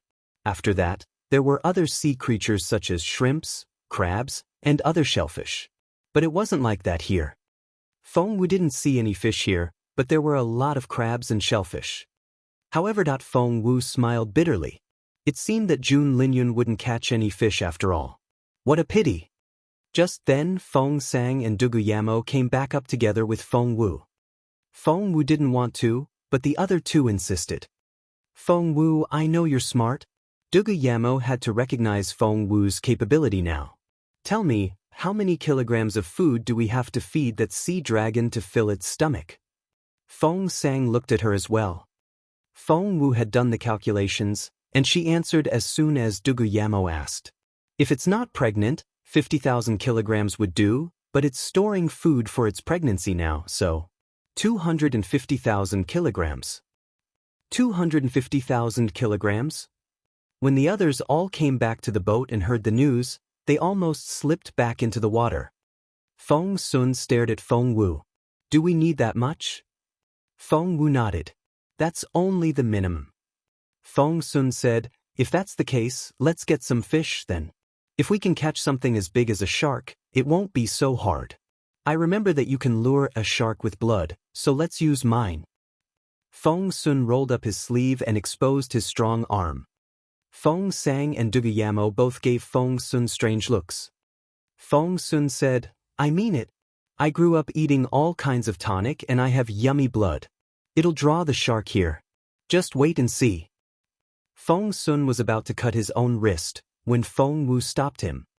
Feng Wu shook her head. Forget it. It won't work. Feng Sun said, "Why won't it work? My blood. There's no shark." Dugu Yamo couldn't take it anymore. She looked from Feng Sun to the sea and said angrily, "There's no fish in the sea." Feng Sun chuckled. "Are you kidding me? What kind of sea doesn't have fish?" Chapter 1949, Untitled. Feng Sang was about to speak, when Feng Wu shook her head. She then said to Feng Sun in a serious tone, "It's true. There's no fish in this sea." Feng Sun was rendered speechless. Xian Yi was speechless. So was Jun Linyun. Feng Sun said, "So? There's nothing large either, only shrimps, crabs, and shellfish?" Feng Wu heaved a sigh. "They're neither too small nor too big, but do you remember what the Ghost King said?" All eyes were on Feng Wu. She said, "I now see what he meant when he said that the sea dragon only ate shellfish without the shell. The shell is heavy, and without it, the flesh inside only weighs so little." 250,000 kilograms? Dugu Yamo looked like she was about to cry. How are we ever going to make up that amount? She counted with her fingers. We can hold our breaths longer than normal people, but not indefinitely. We can go without breathing for 3 minutes at most, but how many things can we catch in that time? Dugu Yamo removed a sack from her back and poured out the crabs and shellfish inside. It was true. There was no fish at all. Everyone fell silent when they saw this. Dugu Yamo shook her head at Feng Wu. "It's an impossible task. We can't do it." Feng Sang was almost crying. "If there's hope, we'll do our best, but the problem is, how are we going to find 250,000 kilograms of shellfish flesh in 15 minutes? Feng Yuran looked up at the sky. "We worked so hard to come from the first floor to the third one. The Ghost King is doing this on purpose. How are we going to find so much food?" They had to take a breath every 3 minutes. How much food could they fit into those sacks in 15 minutes? Jun Linyun scratched his head. "There has to be a way, right?" Feng Yuran said, "No, there isn't. Your Royal Highness, we have no hope left. Do you have any suggestions?"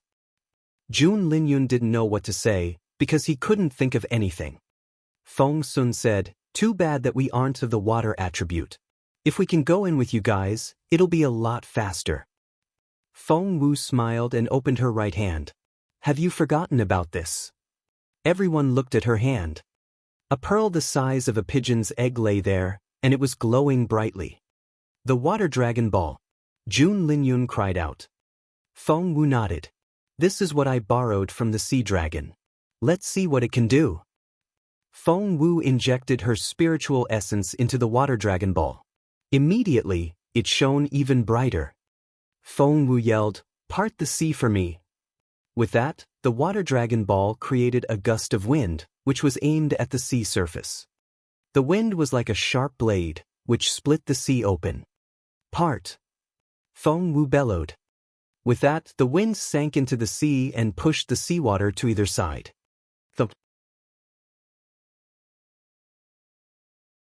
Chapter 1950, Untitled. 1 inch, 2 inches, 3 inches. The sea really parted? Oh my God. Everyone watched this in astonishment. Dugu Yamo covered her mouth with her hands and couldn't believe what she was seeing. 1 meter, 2 meters, 3 meters. Soon, there was a 10-meter gap, as if invisible walls were keeping the two sides apart. In the space between the two sides, countless shrimps, crabs, and shellfish lay at the bottom of the sea. Feng Wu said, "The water dragon ball won't keep the water apart forever. Let's start gathering food." "Wow!" Feng Sun cried out with wide open eyes. The water dragon ball almost seemed to be tailor-made for the three of them who couldn't swim. Did Feng Wu plan this when she borrowed the water dragon ball from the sea dragon? That was so incredible. You and Boss Jun are so similar. Both of you can think 5, 6, or 7 steps ahead of you. Feng Sun patted Feng Wu's shoulder. The next second, he jumped into the sea which had opened up. How amazing! The water dragon ball could open up the sea without leaving a drop of water behind. Seeing this, Xian Yi jumped in after Feng Sun. Jun Linyun looked at Feng Wu with shiny eyes and clenched his fists in excitement. My goddess, you're so amazing. I promise that I'll never give up on you. I would prefer that you do. Before Feng Wu could say that, Jun Linyun had jumped into the sea. Dugu Yamo looked at Feng Wu and wanted to say something to thank her, but she had been Feng Wu's enemy for so long that she couldn't bring herself to say such things. At that thought, Dugu Yamo put on a stern face and jumped in without giving Feng Wu another look. Feng Sang felt the same way as Dugu Yamo, and so did Feng Iran. Hence, the three of them jumped into the sea one after another, leaving Feng Wu behind on the boat alone. Feng Wu rubbed her nose. At the bottom of the sea, everyone was busy working. But someone indeed needed to stay behind to give the others a hand. For instance, Feng Sun was in trouble now. There were so many shrimps, crabs, and shellfish at the bottom of the sea, and all they needed to do was stuff them into their sacks. Whoosh! They moved so fast that it was impossible to follow the movements of their hands. But now they ran into some trouble. Feng Sun was the first to realize it. He looked behind and saw over a dozen sacks, but how were they going to get them back to the boat? The bottom of the sea was 500 m below the boat. It's not that easy to fly up there. Without the water, how are we going to get up there? Feng Sun scratched his head. Jun Linyun said, there's seawater on both sides of us, isn't there? We can swim up. Feng Sun rolled his eyes at Jun Linyun. Use your head. The sea has been parted, which means that there are invisible walls on both sides. We won't be able to get through. Jun Linyun realized that as well. Feng Sun smacked his head. I remember I saw some rope on the deck. The others all looked at him. Chapter 1951, Untitled. Feng Sun said excitedly, Xiao Wu is still up there, isn't she? If she's smart enough, she'll lower the rope down now. We can then tie the sacks onto it, and she can pull them up. She can then empty the sacks onto the deck before throwing the sacks back down. The more Feng Sun spoke, the more excited he got, and he clenched his fists. That's how we can do it if Feng Wu is smart enough. The others gave it some thought. That's right. If Feng Wu is smart enough, she should have realized that by now and lowered the rope. But what if she isn't that smart? Feng Sun said, that's okay. I can go back up first then. Just then, Jun Linyun pointed above them and cried out, Arg. They all followed his finger. Then they saw that crack. Something rumbled overhead, and a giant shadow blocked their vision. The air seemed to warp. Everything trembled. It felt as if someone was sailing a giant ship in their direction. As a matter of fact, oh God! It's Feng Wu. She's coming down together with the boat. Dugu Yamo looked at the sky in disbelief. Feng Wu actually thought that was such a reckless move. Thump. The boat landed with a loud thump. The seabed shook violently, and the impact created a large pit. Luckily, Feng Sun and the others ran quickly enough. Otherwise, they would have been buried. There was dust everywhere. Xiao Wu. Feng Sun reacted first. He quickly rushed over to her side and asked, Xiao Wu, are you all right? Cough. Feng Wu emerged from the dust and waved at him. I'm fine. My stomach is churning a little, but it'll go away. Feng Sun asked in astonishment, why are you here? Feng Wu said, I was worried that you wouldn't be able to get all the seafood back onto the boat, so I came down with the boat. Dugu Yamo stomped her foot. Feng Wu, you've made a terrible mistake. Feng Wu was confused. Why? Dugu Yamo said, I know you're trying to help by bringing the boat down, but how are we going to get it back up there? Everyone was looking at Feng Wu. That was right. Once they loaded the seafood onto the boat, how are they going to get it back up? This is impossible. Feng Sun said anxiously. Xiao Wu, how could you do such a silly thing? We figured it out already. You only need to lower a rope. We'll then tie the sacks onto it, and you can pull them back up. The others nodded in agreement. Right now, they were all on the same side. But Feng Wu only gave them a strange look. She pursed her lips and said impatiently, Don't you know the saying? What? Feng Wu said, When water rises, the boat rises with it. Everyone stared at Feng Wu. Their heads buzzed as if they had just been struck by lightning. When water rises, the boat rises with it. Ah! Feng Sun was the first to realize it. Burying his head in his hands, he yelled, "How can I be so stupid? I'm such an idiot." Chapter 1952. You Lost One. The others realized it as well, especially Duguyamo, who had been the first to ask the question. She smacked her own head. Gosh, I'm so stupid. Why did I ask such a silly question? The others figured it out as well, and they all started questioning their own intelligence. Ahem. Seeing that they all looked bewildered, Feng Wu cleared her throat and prompted them. What are you waiting for? Do you have a lot of time on your hands? That was right. They all seemed to wake up. Time was of the essence here, and they couldn't afford to waste a minute. Quickly! Feng Sun waved his hand. Everyone, get to work. Luckily, Feng Wu had brought the boat down, so they didn't have to worry about carrying the bags. Feng Wu smacked her head. Picking up the seafood would be quick, but the sea dragon only wanted the flesh, not the shells. Hence, with a wave of her hand, Little Phoenix flew out of the ring space. Apart from Little Phoenix, there was also Feng Tutu, the adorable tiger cub. Feng Wu gave them instructions. Remove the shells. Before Feng Tutu could say anything, Little Phoenix protested first. It glared at Feng Wu. Why should we do it? Now that it had retrieved part of its memory, it remembered its previous life as Master Phoenix. Why should it do hard labor?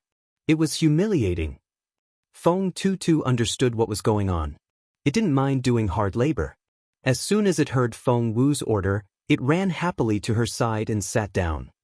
With its paws, it picked up a shellfish and crushed the shell, leaving only the flesh behind. It glanced at Feng Wu and asked with its big, bright eyes, was it doing the right thing? The cub was so adorable that Feng Wu felt her heart melt when it looked at her. Yes. Feng Wu rubbed the cub's fluffy head. That's right. Tutu, you're the best. Ah, the cub flushed at the compliment, and its shiny eyes could melt one's heart. Little Phoenix snorted and stomped its foot. It then raised its chin proudly. It was mad. That cub.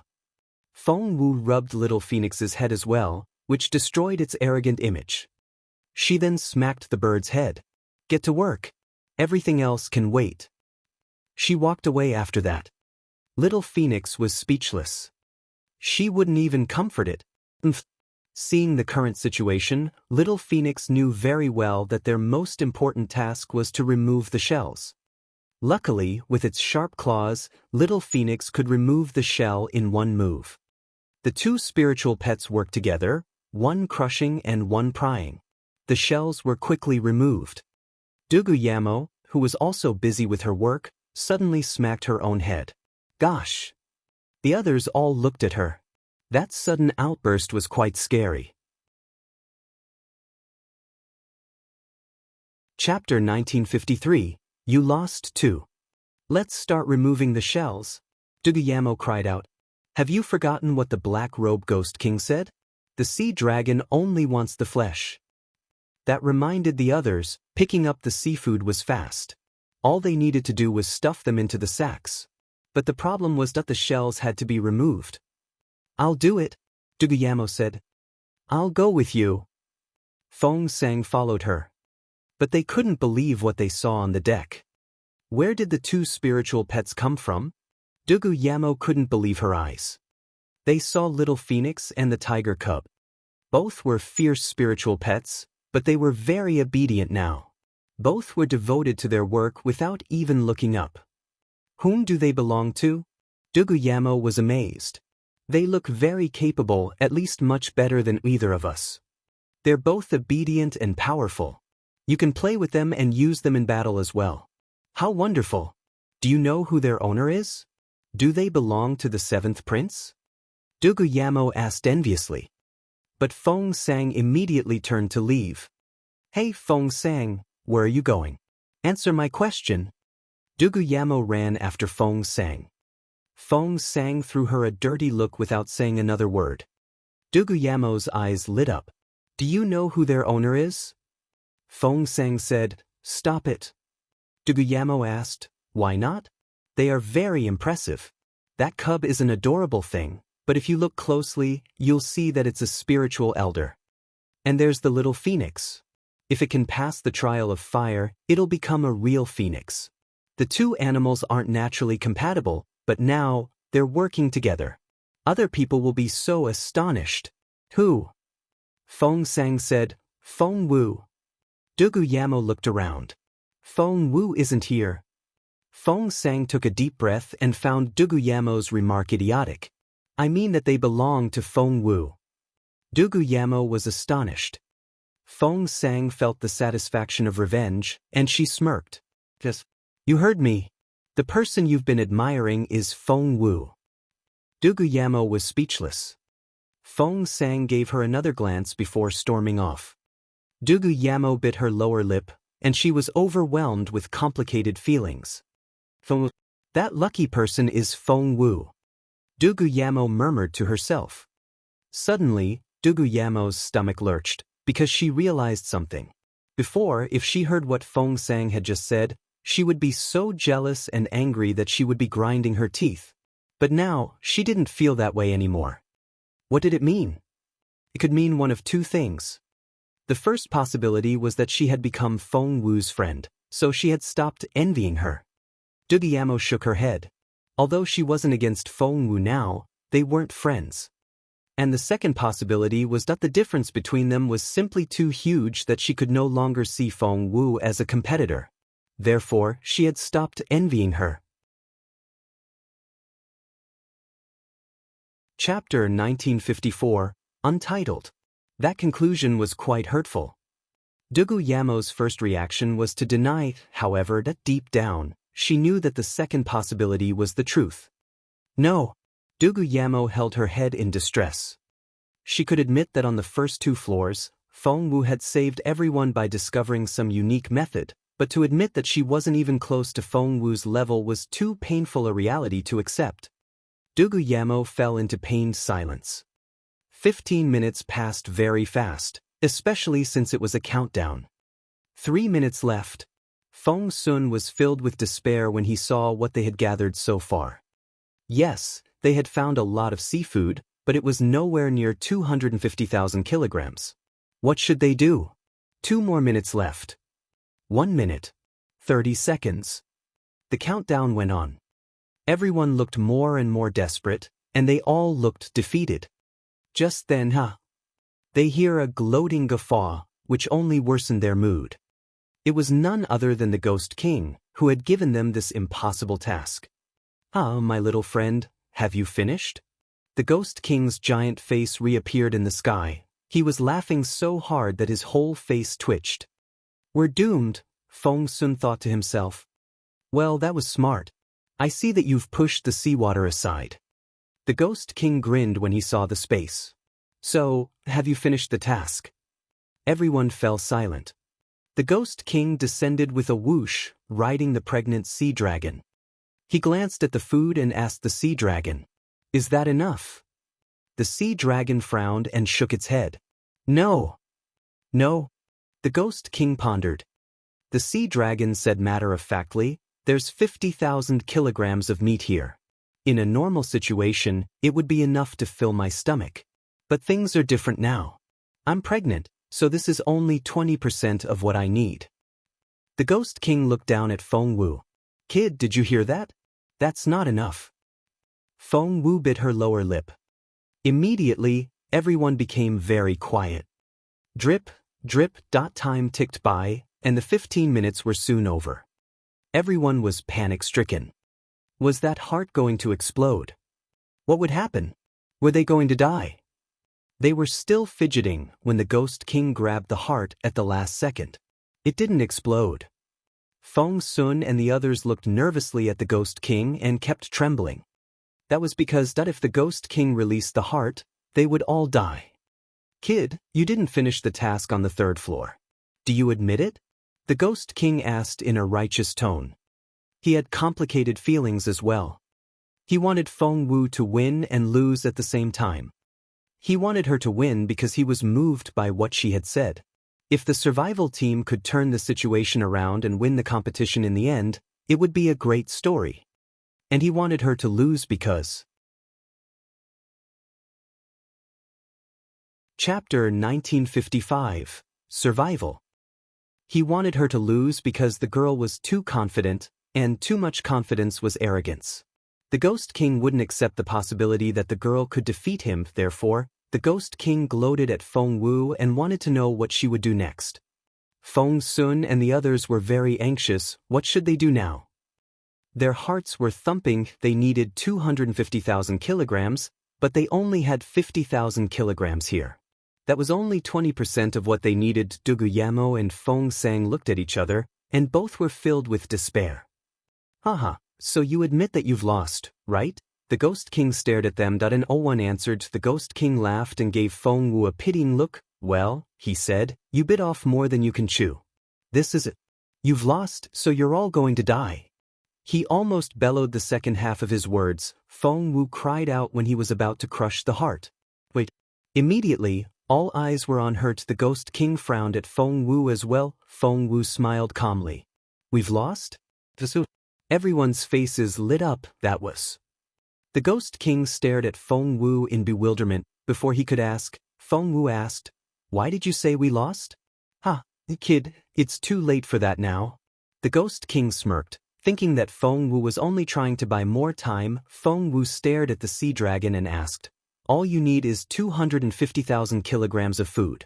Is that correct? The sea dragon looked back at Feng Wu and said affirmatively, 250,000 kilograms, not 1 gram less. Feng Wu smiled. And seafood will do, right? The sea dragon smirked. That's right. Anything will do, but you don't have any fish here. Everyone was frustrated by the fact that there was no fish in this siege. Feng Wu asked casually, so, fish will do as well. The sea dragon stared at her and sneered. Of course, if you can find any. The others had lost all hope. Where was she supposed to find any fish? She was only human. Just then Feng Wu chuckled. Alright, what did she mean by that? Could she make fish appear out of nowhere? They all looked at Feng Wu in resignation, disappointed. The Ghost King was about to destroy the heart. Whoosh, they heard something overhead. Things began to fall from above. Thump. Thump. It was like a heavy shower. But it was a shower of fish. Everyone was dumbfounded by the falling fish. They watched what was happening in astonishment and disbelief. Then, they looked from the fish to Feng Wu. Feng Sun was rendered speechless. Duguyamo was speechless. Feng Sang didn't know what to say, nor did the sea dragon. Even the Ghost King, who had seen enough strange things, was staring at Feng Wu. Feng Wu smiled at him. Will these fish do? Chapter 1956, Untitled. Fish.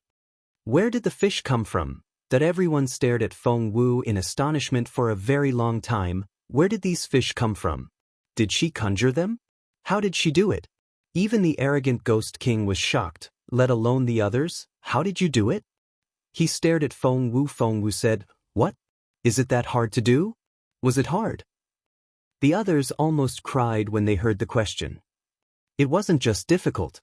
It was impossible. Seeing how excited they were, Feng Wu said, do you mean these moonfish? Feng Wu waved the ring on her finger and told Feng Sun, you helped me catch them. Have you forgotten? What? I see. Feng Sun smacked his head that he finally recalled. It was true. Back on their way to the Sinal grassland, Feng Wu had found a place to take a bath. Gosh, I'm so stupid.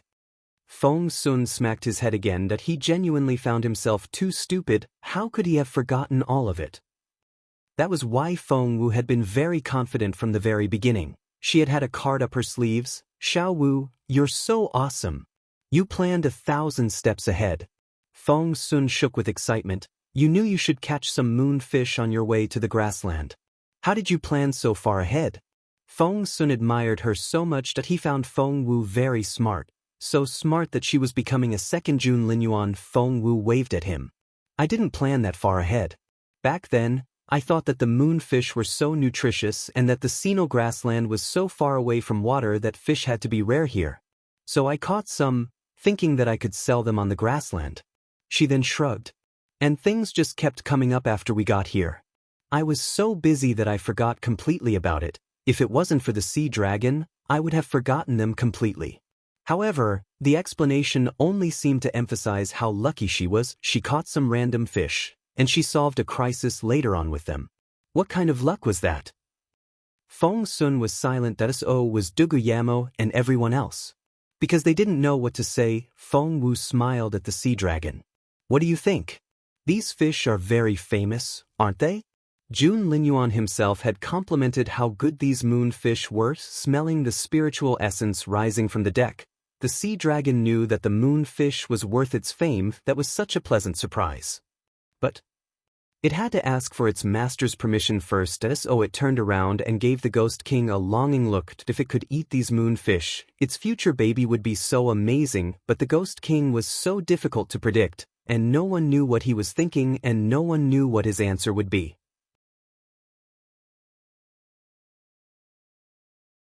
Chapter 1957. Untitled. Fong Sun and the others had realized what was going on and were all delighted. They could finally survive the third floor. That was great. Immediately, they all ran toward Fong Wu. They raised Fong Wu and tossed her up. Xiao Wu, you're great. You're so awesome. How can you be so smart? Xiao Wu, why are you so lucky? Even Duguyamo and Fong Sang were greatly excited, let alone Fong Sun, Xian Yi, and Jun Linyuan. They seemed to have forgotten their feud with Fong Wu. Everyone was jumping and celebrating. The Ghost King felt equally conflicted. He didn't expect the girl to be able to turn things around again. But he would feel so humiliated if he let her go just like that. Since she was so smart, he would play some more games with her. At that thought, the Ghost King smiled at Fong Wu and spoke indifferently. Although the moonfish are full of nutrition, if I remember correctly, they're not sea fish. The excited crowd immediately fell silent. A terrible silence fell upon them. They all stared at the Ghost King in bewilderment. What did that mean? The Ghost King smiled at Fong Wu. They're from a river, aren't they?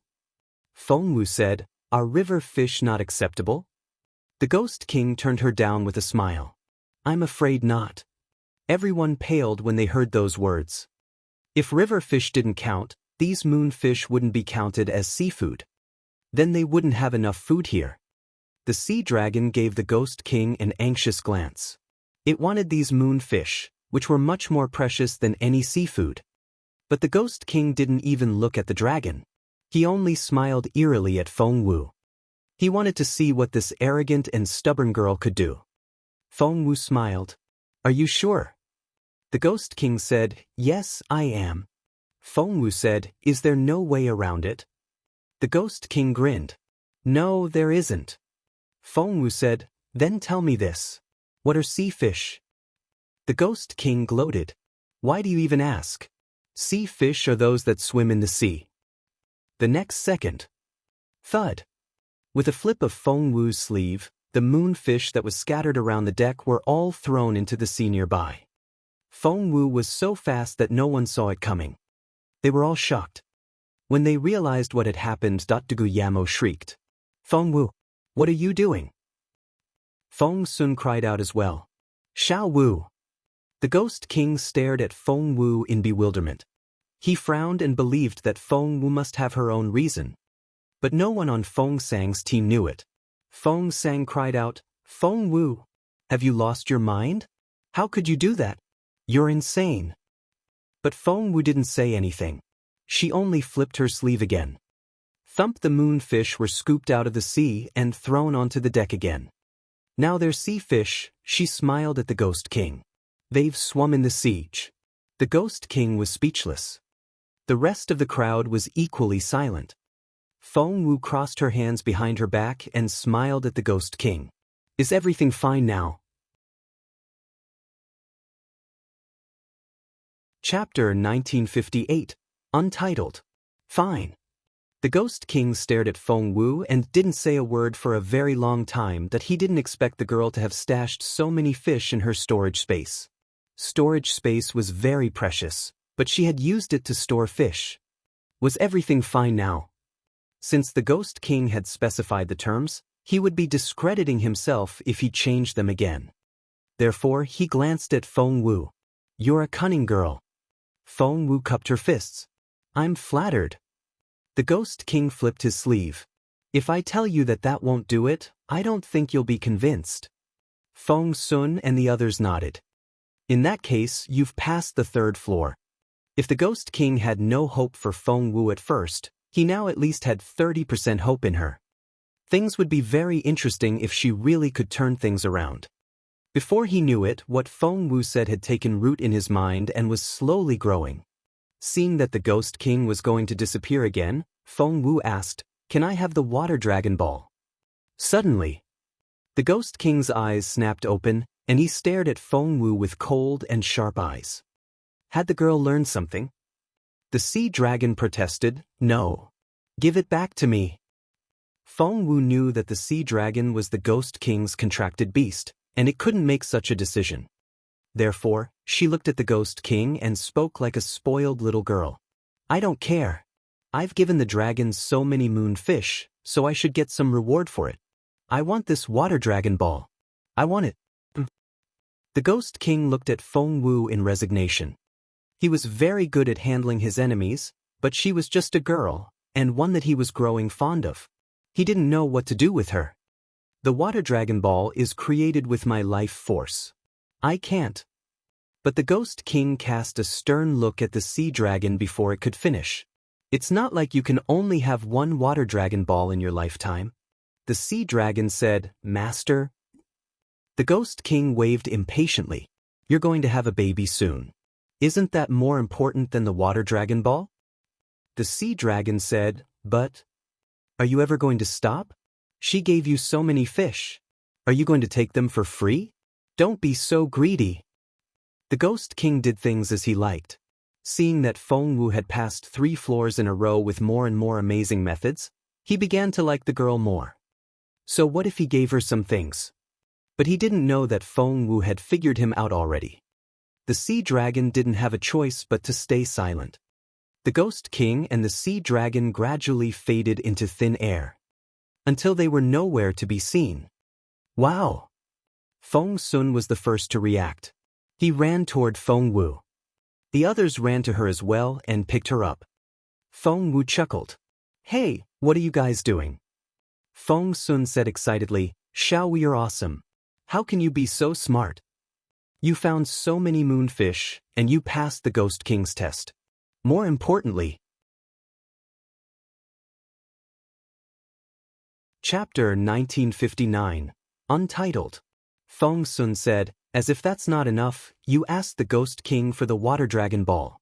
What's more terrifying is that he gave it to you. Xiao Wu, how can you be so awesome?" The others were almost as excited as Feng Sun was.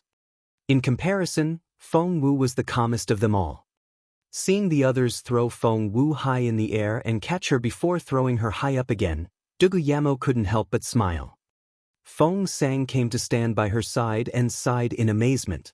Some people are just born with more lucks. Duguyamo's stomach lurched. She looked at Feng Sang and asked, "Are you saying that everything Feng Wu achieved is because of luck?" "Isn't that it?" Feng Sang blurted out. Duguyamo turned to look at Feng Sang and noticed the jealousy in the latter's eyes. Suddenly, she found Feng Sang's face rather hideous.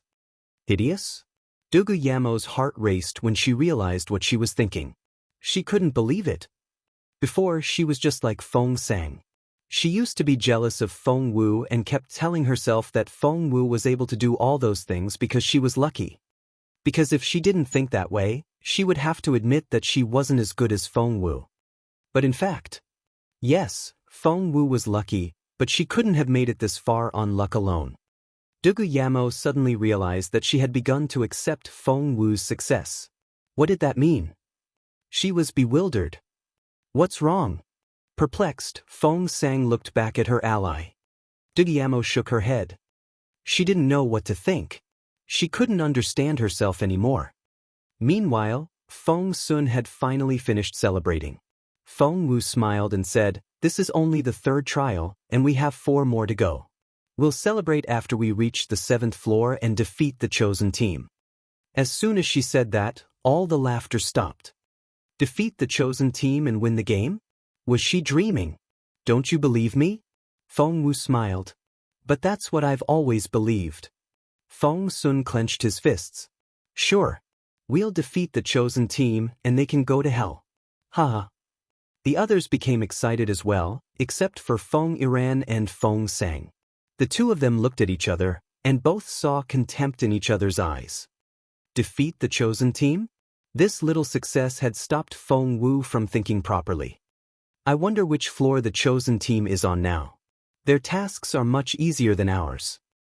I hope they're not too far ahead. Feng Sun cried out at that moment.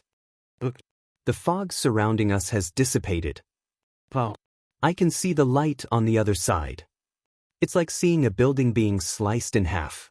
The lights on the other side, they're lit all the way up to the 5th floor. What does that mean? Feng Sun cried out at that moment. Our side is only lit up until the 3rd floor. Chapter 1960, Untitled. Duguyamo's heart lurched. Are those lights an indication of how many floors we've passed? She was only guessing, but as soon as she said it, the others all stared at her, making her heart race. She looked at the others in confusion. Why are all of you looking at me like that? Feng Sun said, why do I feel that what you said made sense? Jun Linyun nodded as well. I think Duguyamo is right too. Duguyamo said, if that's the case, does that mean that the chosen team is on the 5th floor already? I hope that I'm wrong. However, at that moment, Duguyamo suddenly spotted a familiar figure on the other side. Once the fog dissipated, they could see the other side more clearly. And that person was... Isn't that Feng Lu? On the other side of the separated building, Feng Lu was walking up the stairs when Duguyamo spotted her. They weren't that far from each other. They were only less than 100 m apart, and with their sharp eyes, they could see the expression on each other's faces. When Duguyamo spotted Feng Lu spotted her as well. She tugged at Sapphiro and beamed at her. Princess, look, that's the survival team over there. Everyone in her team turned around and gave the other team condescending looks. Sapphiro said, gosh, they're only on the 3rd floor. Feng Lu put on a concerned look. What happened? Why are they still on the 3rd floor? It's been quite a while already. Sapphiro said, it seems that they're moving toward the 4th floor now. Feng Lu said, the 4th? Awesome. We're on our way to the 6th. Ran Mil saw the 3 lights and smiled coldly. Feng Wu, why bother struggling if you know you're going to die? Although, the 2nd prince said seriously, they're in hell mode. I didn't expect them to be able to reach the 4th floor. I thought that they would still be wandering around the 1st floor now. Even the quiet Master Ju said, that's right. They're only 2 floors behind us. Don't underestimate them. Hearing that, Ran Mil and the others looked concerned. Seeing the look on Ran Mil's face, Sapphiro chuckled. Sister, you're our great leader. It's not like they would follow Feng Wu's instructions over there. Feng Lu said, of course it's not her. She's so weak and so proud. If she's the leader, they would still be on the 1st floor now. I think the leader is either Feng Sun or Xian. Sapphiro nodded. Absolutely. It can't be Feng Wu. Hearing this, Ran Mil didn't look so frustrated anymore. She said indifferently, we should look ahead of us, not over our shoulders.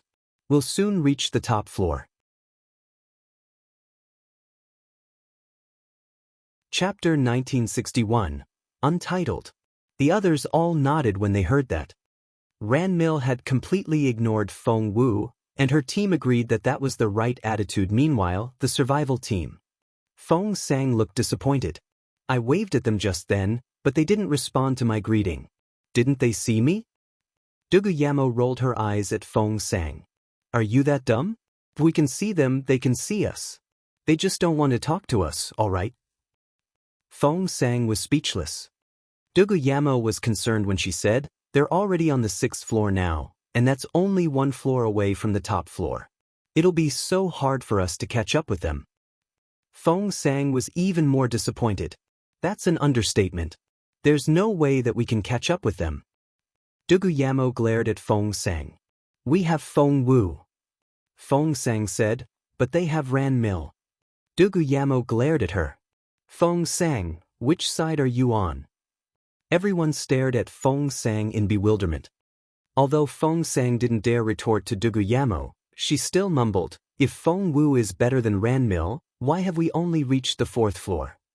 Duguyamo raised her fist at Feng Sang, but Feng Sang only stared at her. Duguyamo, are you on Feng Wu's side now? You're speaking up for her all the time. Duguyamo was rendered speechless. Was that true? Feng Wu rolled her eyes at them and gestured at Feng Sun to shut them up. Useless arguments like this would only waste their time. As soon as Feng Sun spoke, they stopped quarreling. On the 4th floor. By now, Feng Wu had figured out the pattern, which was the 5 elements. The 1st floor was metal, the 2nd wood, and the 3rd water. In that case, the 4th floor had to be fire. As expected, they saw a world of fire when they reached the 4th floor. It was a great fire. There were flames in the sky and on the ground. The temperature was so high that no ordinary person could get close.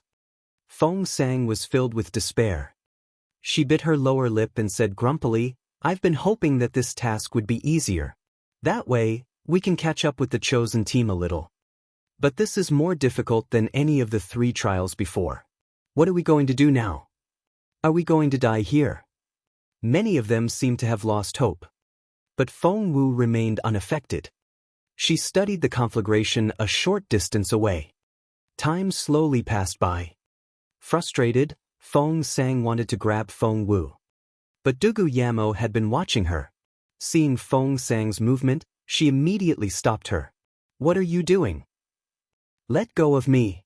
I'm going to ask Feng Wu. Feng Sang glared at Duguyamo. We don't have time to waste.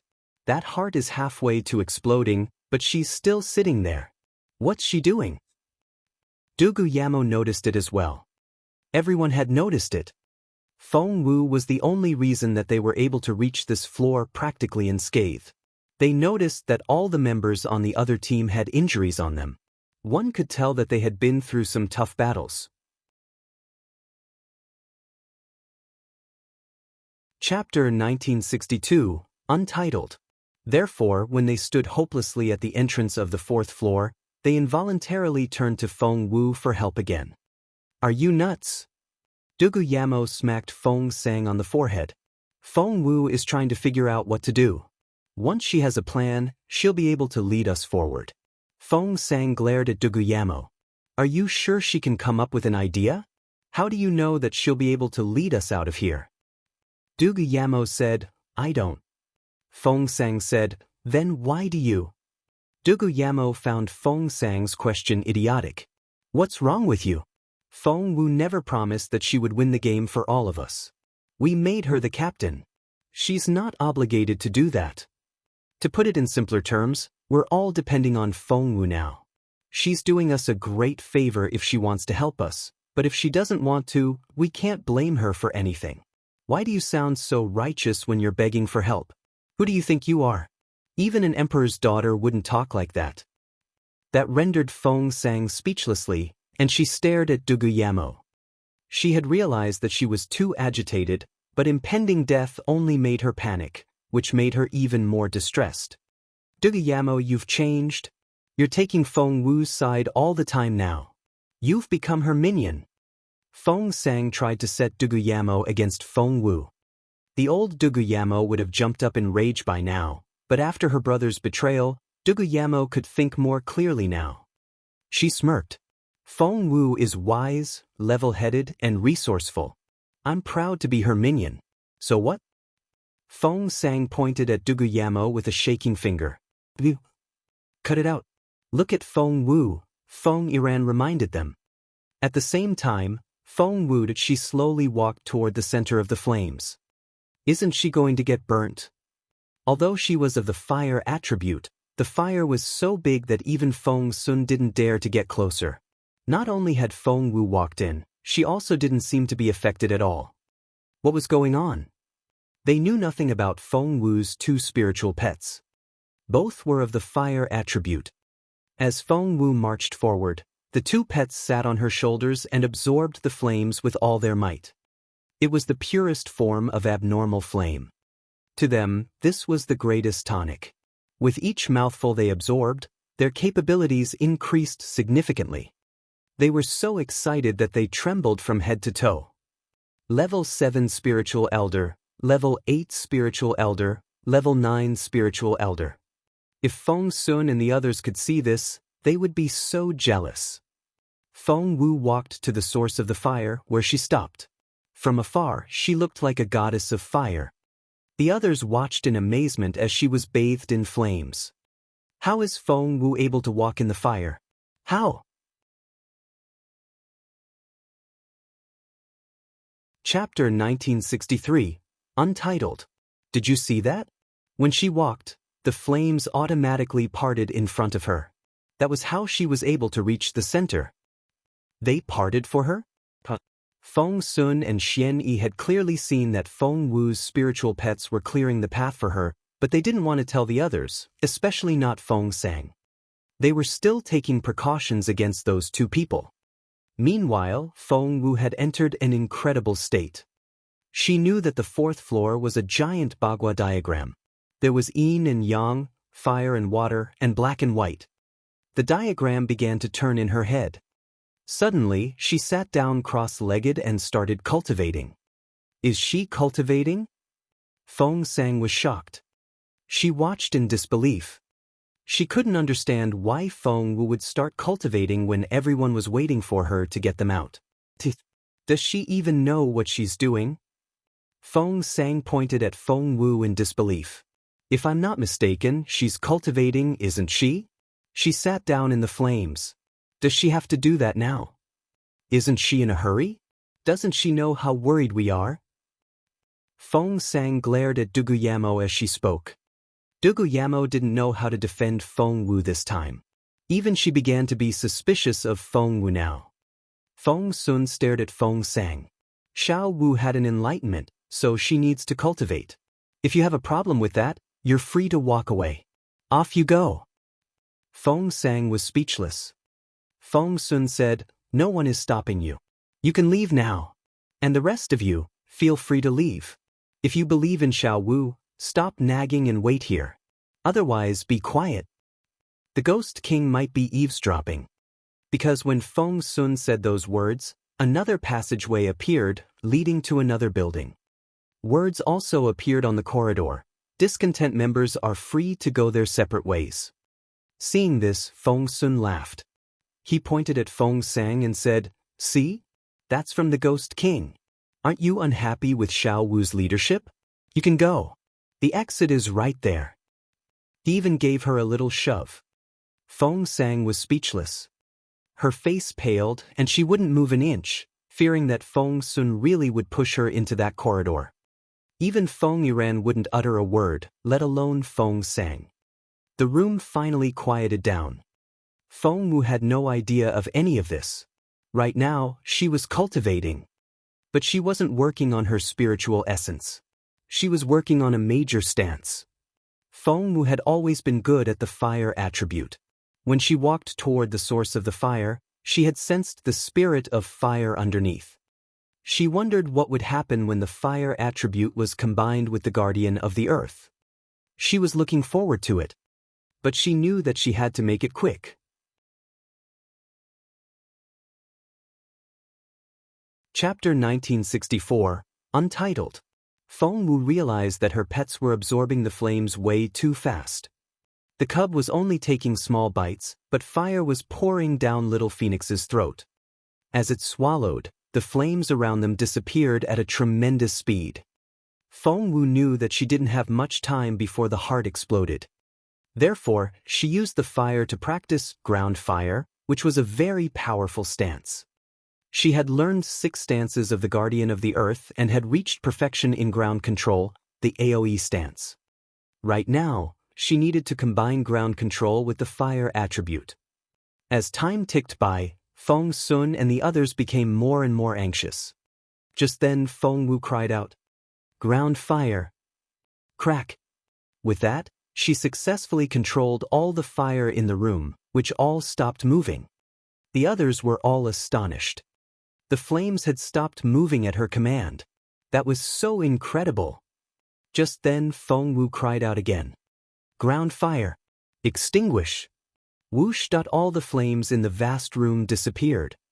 Apart from the charred and smoldering ground, there was nothing left. The cub wasn't full yet, so it looked at Feng Wu in bewilderment. So did little Phoenix. Feng Sun and the others couldn't believe their eyes. They almost couldn't recognize Feng Wu anymore. Feng Wu smiled a little. Ground fire, up. Thump! The extinguished fire was suddenly ignited again and began to spread out as they watched. Everyone was astonished. This Feng Wu. Little Phoenix and the cub looked at her in resignation. Was she playing with fire now? Feng Wu then yelled, Ground fire, go. With that, all the flames were stored away in her storage space. Everyone was speechless. They had never seen something like that before. However, storage space was something beyond their reach, and it was only normal that they hadn't seen it before. Let's go. Feng Wu rose to her feet and glanced at her teammates. Feng Sun was pleasantly surprised. Go. Feng Wu said matter-of-factly, Don't you want to go to the next floor? Feng Sun looked shocked. Are we done here? Feng Wu said, There's no fire, so yes.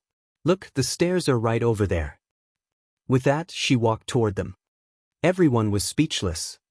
Even Feng Sang, who had been complaining before, couldn't say a word now. That was so fast. They looked at the other team when they walked up the stairs. They were still struggling on the 6th floor. We're a little bit closer to the chosen team. Duguyamo clenched her fists. Feng Sang smirked inwardly. So what if they were? There was no way that Feng Wu was going to win. She had no hope in that aspect at all, but she didn't dare to say that out loud like before, because she knew. Chapter 1965. Untitled. If she dared protest again, Feng Sun would throw her into that other corridor. Without Feng Wu's help, what could she do? Duguyamo glanced at Feng Sang and gloated. Maybe we really can win this. Feng Sang rolled her eyes at Duguyamo and wouldn't make any comment. Feng Sun and the others were so confident that they wished they could confront the chosen team now. Meanwhile, the chosen team, hey look. Sapphiro turned her head and saw the survival team, which was headed for the 5th floor. They're entering the 5th floor now. Didn't they only get to the 4th floor just now? How could they have passed it already? Hearing that, the others looked in that direction as well. It was true. The survival team had indeed passed the 4th floor and had reached the 5th floor. That was fast. The second prince narrowed his eyes and felt a sense of crisis. Master Ju frowned as well. Sapphiro, on the other hand, didn't think much of it. She said indifferently, So what if they've reached the 5th floor? We spent so much spiritual energy on that floor, and we've all been more or less injured. How can they possibly do better than us? Feng Lu looked at Ranmil and saw that the latter didn't look pleased, so she immediately chimed in. That's right. They can't do better than us. We have Princess Ranmil here. Ranmil only frowned and said, We need to move faster. The 6th floor involved the dark element, which was quite hard to handle. Feng Lu glanced at Ranmil and felt her stomach lurch because she could tell that the princess was in a bad mood. Was she affected by the feeling of impending crisis as well? Over on the other end, Feng Wu led the others to the 5th floor. According to the sequence of the 5 elements, the 5th floor should be the earth element. When they entered the 5th floor, Feng Sang was the first to shriek. Because cones with sharp tips popped out of the ground at random spots. And they kept changing places. It was like a whack-a-mole game. When one cone sank into the ground, another would pop up somewhere else. There was no way to predict their movements. Feng Sang had shrieked because a cone suddenly popped out and stabbed into the bottom of her foot. Blood immediately oozed out. After Feng Sang, Duguyamo had the sole of her foot stabbed as well. She managed to dodge in time, however, so the cone didn't pierce her foot. Even so, her foot was still bleeding. That's so scary. The cones keep popping out everywhere. They're completely unpredictable. I want to leave. I don't want to stay here. Let me go. Stop crying. We're here now. You can't just leave. This place is full of these cones. How are we going to get out? There's no safe spot. All we can do is keep our eyes open and watch out. Arg. The cone will pierce my feet if I just stand here. What should I do? You're tuning in to the Passion Pages YouTube channel. We're so grateful for your support, and don't forget to subscribe to join us on this incredible journey through captivating stories. Your generosity through donations truly makes a world of difference, as it's the primary source of revenue that allows me to expand and enhance this channel for you. Thank you from the bottom of my heart for being a part of this adventure.